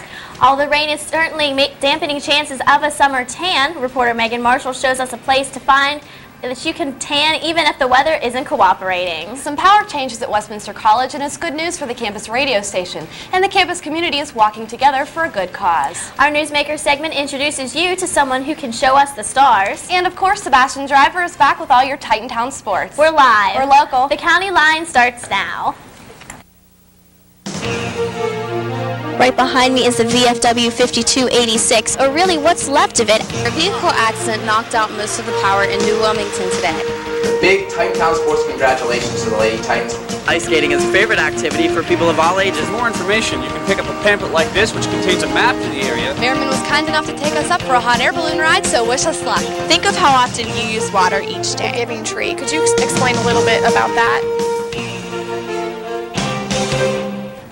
Good evening and welcome to this week's edition of the County Line on Thursday, April the 15th. I'm Julie Stolze. And I'm Sarah Bowers. Like Julie said, today is April the 15th, which means today is the tax deadline. You must have your tax return postmarked by 11:59 tonight. Some post offices in our area are staying open late to help you get your taxes submitted on time. The Newcastle Post Office on 435 South Cascade Street is staying open until 11 at night. Also, the West Middlesex Post Office on West Main Street is staying open until 10 at night. If you want to make a last-minute check to see if your local post office has special extended hours, you can call the post office at 1-800-275-8777. If you don't get your tax submitted on time and you owe the government money, you will be charged a late filing and payment penalty. Some of you may have been running around today trying to get your taxes in on time, but reporter Ian Brown shows us that the workers of your local post office are the ones doing most of the work. Very few things are definite in life, but one of them is taxes. And for some people, April 15th can be one incredibly stressful day. Today is the last chance for you to send your information into the Internal Revenue Service. As people flow in and out of the post office all day long with stamps and envelopes ready, Larry Shaner of the New Wilmington Post Office talks to us about how things are running. And these people are usually the people that don't have refunds and they owe the government, so they're going to, of course, put it off to the last minute. Whereas if you have a refund coming in, you want it back so you can buy somebody something. Especially today in the New Wilmington office, there's always a line. But not to worry, there's extra help brought in today. But lines at post offices in larger cities like Pittsburgh or Youngstown, even the post office in Hermitage, can reach out the door and around the corner. It hasn't been too bad as yet. There's only been a line like 3 or 4 people. So if you go to a larger office, you might have people lined in and out the doors like Pittsburgh, Hermitage, larger offices. They usually handle pretty good. I mean, the people realize there's going to be lines. It's just, they're looking forward to it maybe, I don't know. But not to worry, in a little while you might be receiving a nice check from the government as tax returns come back. Then it's just a matter of deciding what you want to spend your money on. Whenever I get my income tax back, I'll pay my city taxes, and then the wife will usually go get something for the grandkids. And for those of you still struggling to fill out your taxes, don't worry because some area post offices are open until midnight tonight. Reporting for the County Line, I'm Ian Brown. Although we've seen our share of April showers this week, many locals are still finding a way to catch some rays. Reporter Megan Marshall shows us how. That's right, Sarah. Even though we haven't seen much sun lately, there are people walking around with an end of the summer tan, and that's because of the popularity of indoor tanning. But there are some things you need to know before hitting the beds. Walking into a salon, signing a consent form, and leaving minutes later with a bronzed look is routine for many people, according to New Wilmington tanning salon owner Joyce McFadden. You don't have time to lay out in the sun. It's just more convenience, and this is what indoor tanning is about. Is convenience. The customers' reasons for tanning are endless, getting ready for prom or the summer, or just feeling better year-round. College student Erin Brownstein begins tanning in the spring. I get really tired of being pale all winter, so I like to get color, and it really helps with not burning when you go to the beach. It helps you get a good base. Although the customers are already aware of the benefits of indoor tanning, they might not know about the harmful risks. but the professionals say that if the customer is responsible, they won't have to worry about any damage. Signs around salons warn customers of the possible harmful effects of tanning. Hermitage salon owner Stephanie Gilliland says that not wearing protective eyewear in the beds can lead to long-term problems. Shutting your eyes doesn't block the UV rays from going through the thin skin. There's all kinds of eye infections that can happen. Certain medications can increase a tanner's risk of burning. If they're taking the photosensitive medication, they still insist on tanning. What will happen to them is they'll get hives, maybe a rash, or sometimes nothing happens at all. It just depends on how the body reacts. Gilliland has tanned indoors daily for 11 years, but she doesn't suggest the same for others. Moderation is the key, and that's what's recommended for you. Neither of the salon owners dubbed indoor tanning as safe alternative to natural sun, but Gilliland did point out that burning outdoors has the same potential risks. In Lawrence County, reporting for the County Line, I'm Megan Marshall. This Saturday, April the 17th, marks the 7th annual Relay for Life at Westminster College. Campus fraternity Alpha Sigma Phi will coordinate the event, which raises money for cancer treatment. The relay will kick off at 10 in the morning and end at 10 at night. Throughout the day, participants will enjoy special ceremonies that help raise cancer awareness and honor those who have fought the battle against this potentially fatal disease. A former American Cancer Society executive from the Ohio division who stole almost $7 million from the organization claims he was conned into pleading guilty 4 years ago. Daniel Wyant is currently in a state prison and has filed a motion asking that his 13-and-a-half-year prison term be reduced or thrown out. 39-year-old Wyant says his defense attorneys failed him and the U.S. Attorney's Office reneged on an agreement that would have put him in jail for 9 years at the most. Pat and I found a local place where you can catch a glimpse of your favorite movie stars. Find out where we went on the road this week when the County Line continues. Okay, girls, at 3 o'clock. What is he looking at? Oh, it's so obvious. Captain Obvious has scored again. Open your window, say something. Oh, he's really gonna down. Hi. Hi. Hey, guys. Hi.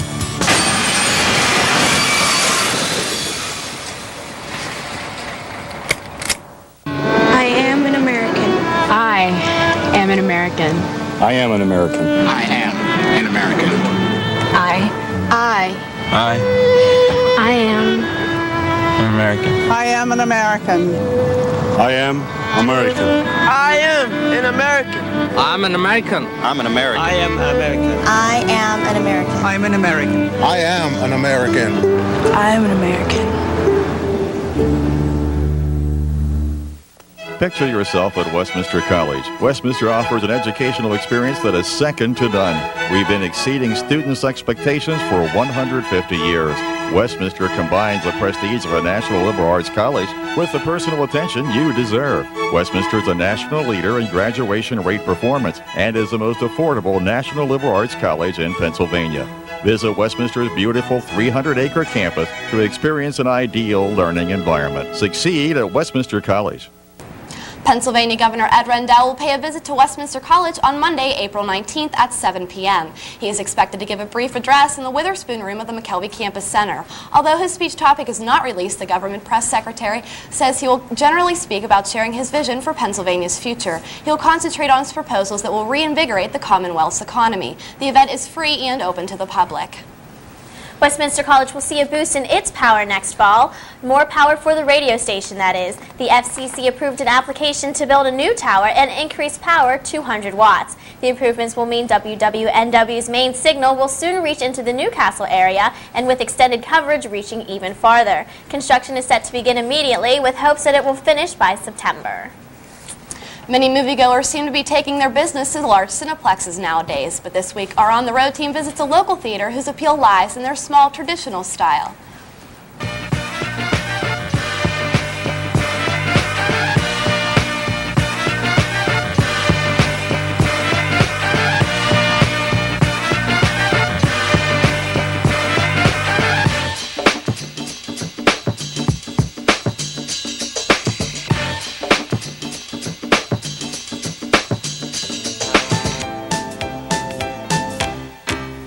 Lights, Camera. action. This week, Pat and I are on the road to Guthrie Theater in Grove City. There aren't many theaters like the Guthrie around anymore, which is the main reason why it's such a community landmark.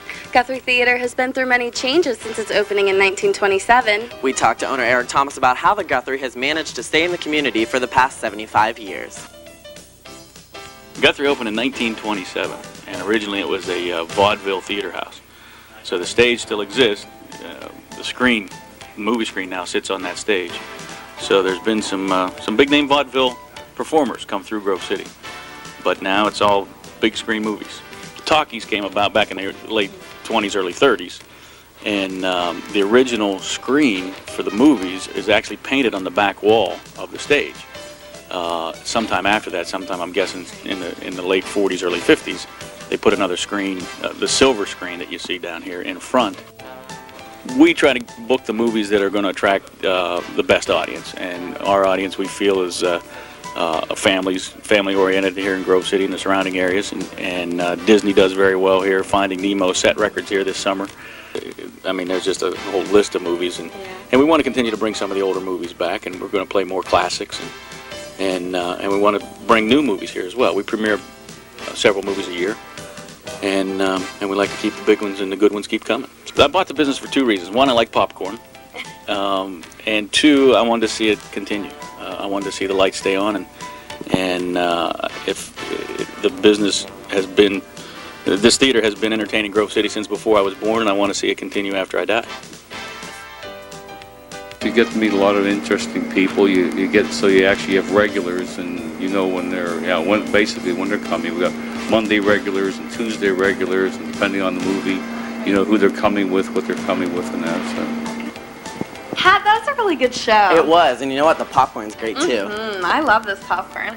Well, that's all for us at the Guthrie. We had a great time. And the service was excellent. Good night. Good night, guys. Bye, guys. Thank you so much. That's all for this week's edition. Look for Pat and I next week on the road.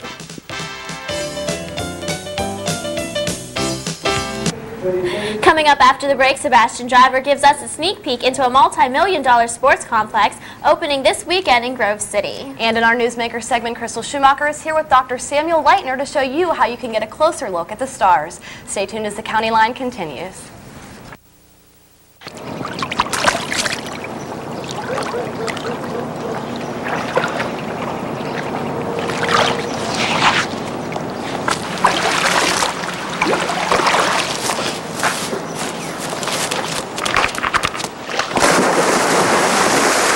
There's a better way to have fun with history.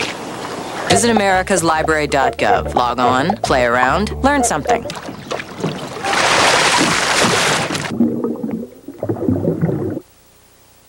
The Lawrence County Humane Society believes in the safety of spaying and neutering your animals.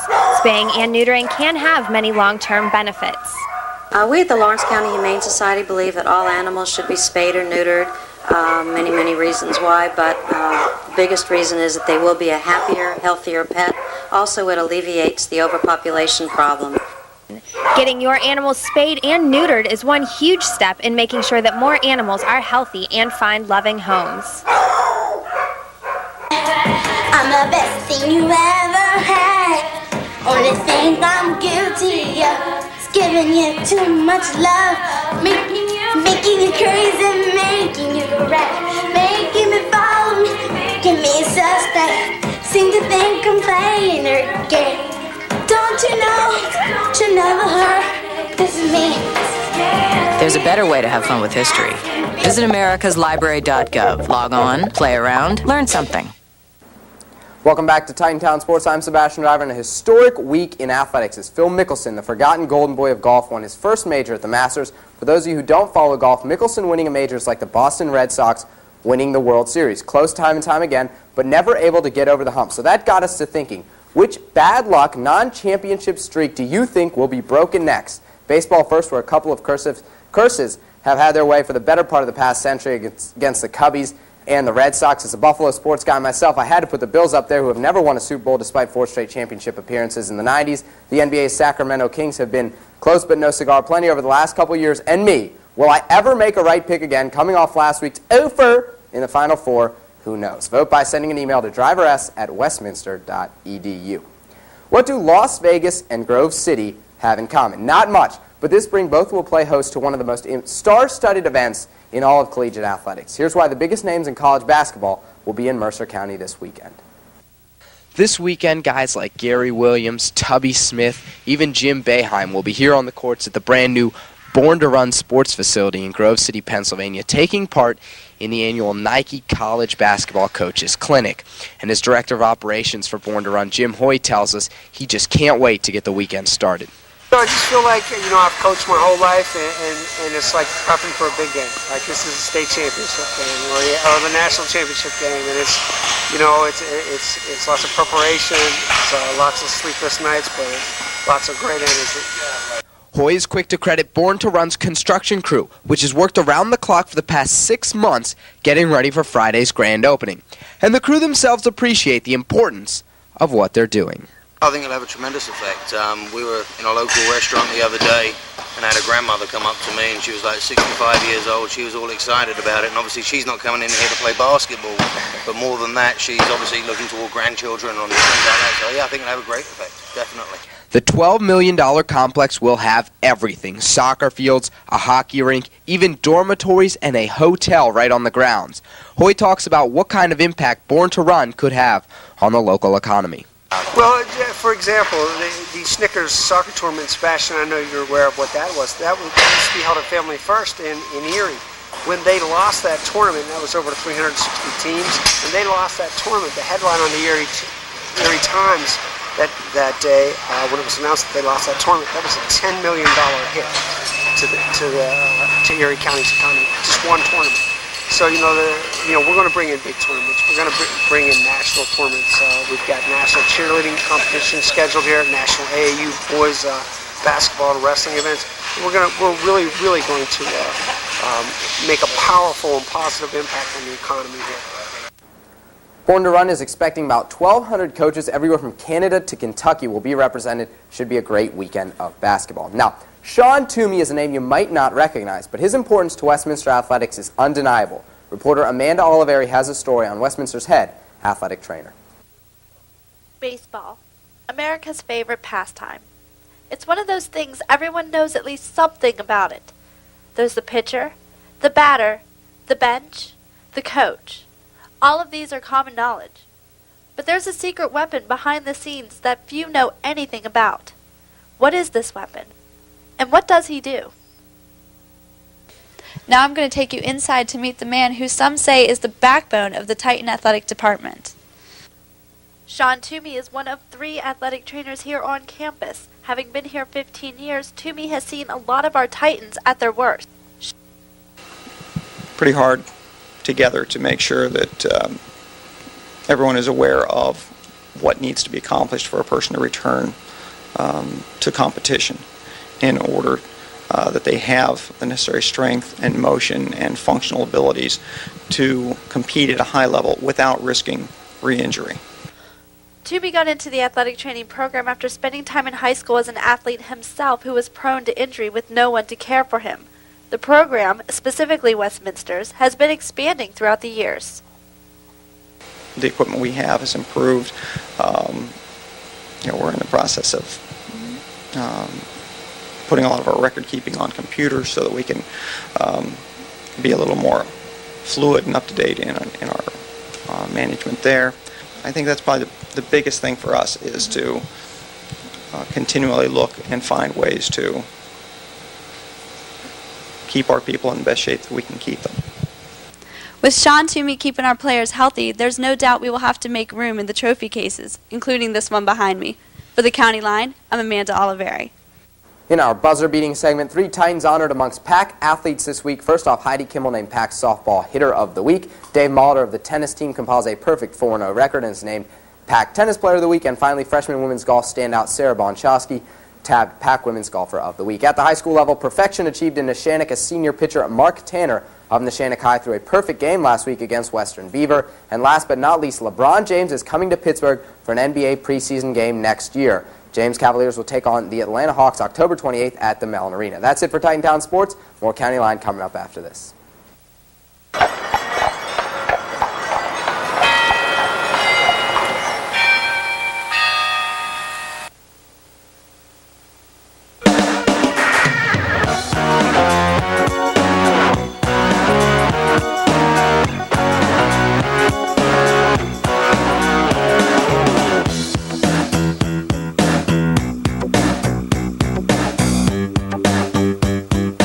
Titan Traverse. Check us out on the web.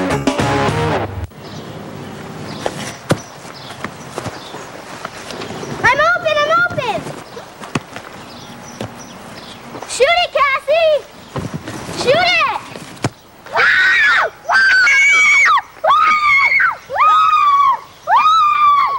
There's a better way to have fun with history. It's okay, Amelia. Visit americaslibrary.gov. Log on, play around, learn something. On 3. 1. Titan Radio Digital 88.9 FM. I'm Erica Hink with you, and do you want brand new music? You got it right here on 89 FM.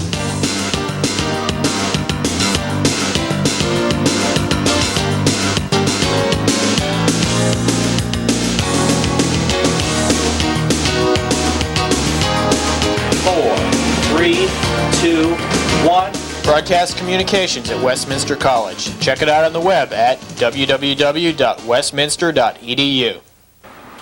Welcome to Newsmakers. I'm Crystal Schumacher. It's fun for the whole family, and better yet, it's free, which you can only do on a clear night. My guest tonight is Dr. Samuel Leitner, the chair of the Westminster College's Physics Department, who offers various opportunities for you to learn more about the night sky. Well, thank you so much for being here tonight. Well, glad to be here. Now, many people do not know that Westminster has a planetarium, let alone they can get involved. Now, what programs do you offer for the public? Well, we have several things we do for the public. We have shows that are open to anyone about 3 times a year. For example, this past fall we did a show on Clouds of Fire, which talked about the birth of stars and their life cycle. And almost every year we do a Christmas show of some sort where we talk about some of the astronomical origins of the Christmas season. And this spring we just finished actually a show on Lewis and Clark. This is, of course, an anniversary of their beginning and their trip west, and how they used astronomy to do a lot of their navigation across. So we have those that are open to anyone, and we have an extensive mailing list, for example. And you offer programs for children, correct? Yes, yep, and we also offer programs for children. We have many school groups who come, and scout groups too. We've actually offered for scout groups, often they've been able to do one of their badges and all through the planetarium. This spring, for instance, we've had about, I'd say, 10 school groups so far. Even this next week, we've got 3 different school groups coming in and our scout groups coming in. Well, that's quite a lot. Why is it so important to get children excited about astronomy? Well, I think astronomy is one of those areas that just catches the interest of everybody. We see the beautiful images from Hubble over the last decade or so. We constantly are seeing in the news new discoveries. Just recently, the discovery of possibly a little mini planet, a little bit beyond Pluto's orbit. And that was last month. They just discovered that. Yeah, this last month, yes. So tell me about this exciting discovery. It's called Sedna? Yeah, okay. The name is Sedna, and it's there are many objects in our solar system out beyond the orbit of Pluto. There's a whole region called the Oort Belt and the Kuiper Belt and Oort Cloud. Our comets, for instance, tend to come from that region. But this is one of the largest objects that we have found now beyond the orbit of Pluto. And it's pretty exciting to think that maybe, I'm not sure it'll get the category of a real planet, but it's been an exciting discovery. But I think it's also important just particularly for kids, to try to get them to want to go outside and look up in the night sky.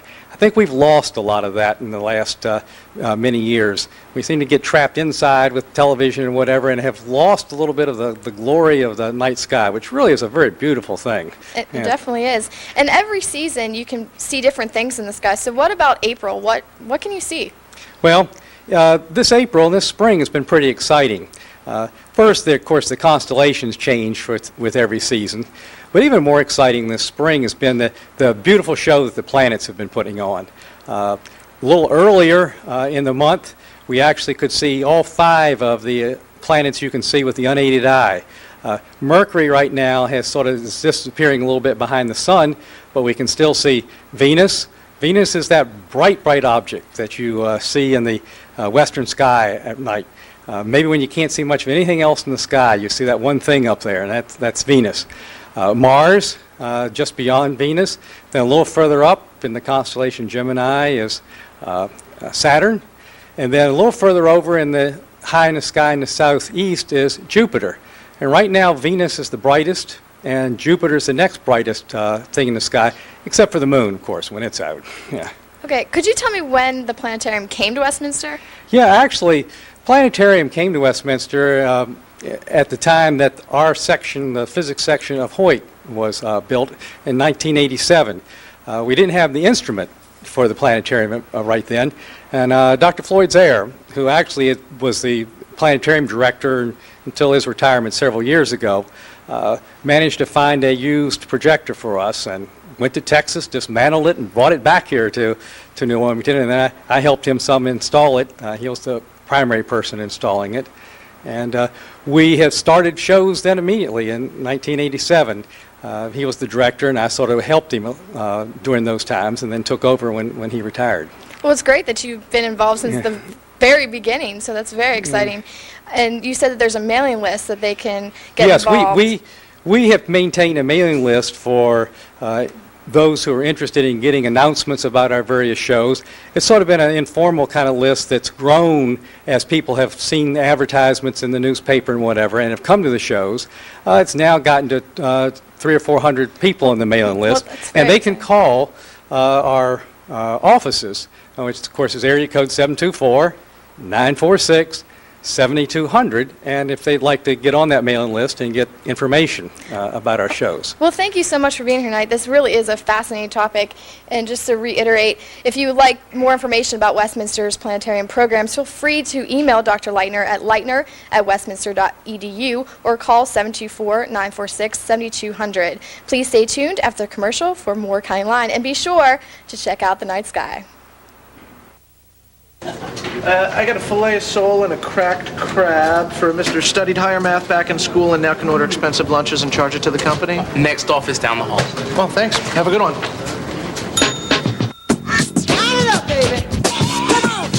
Ralph Hernandez, congratulations! You can now get college loans, government jobs, and job training. Men must register with Selective Service when they turn 18. Go to sss.gov or the post office. It's the law. Picture yourself at Westminster College. Westminster offers an educational experience that is second to none. We've been exceeding students' expectations for 150 years. Westminster combines the prestige of a national liberal arts college with the personal attention you deserve. Westminster is a national leader in graduation rate performance and is the most affordable national liberal arts college in Pennsylvania. Visit Westminster's beautiful 300-acre campus to experience an ideal learning environment. Succeed at Westminster College.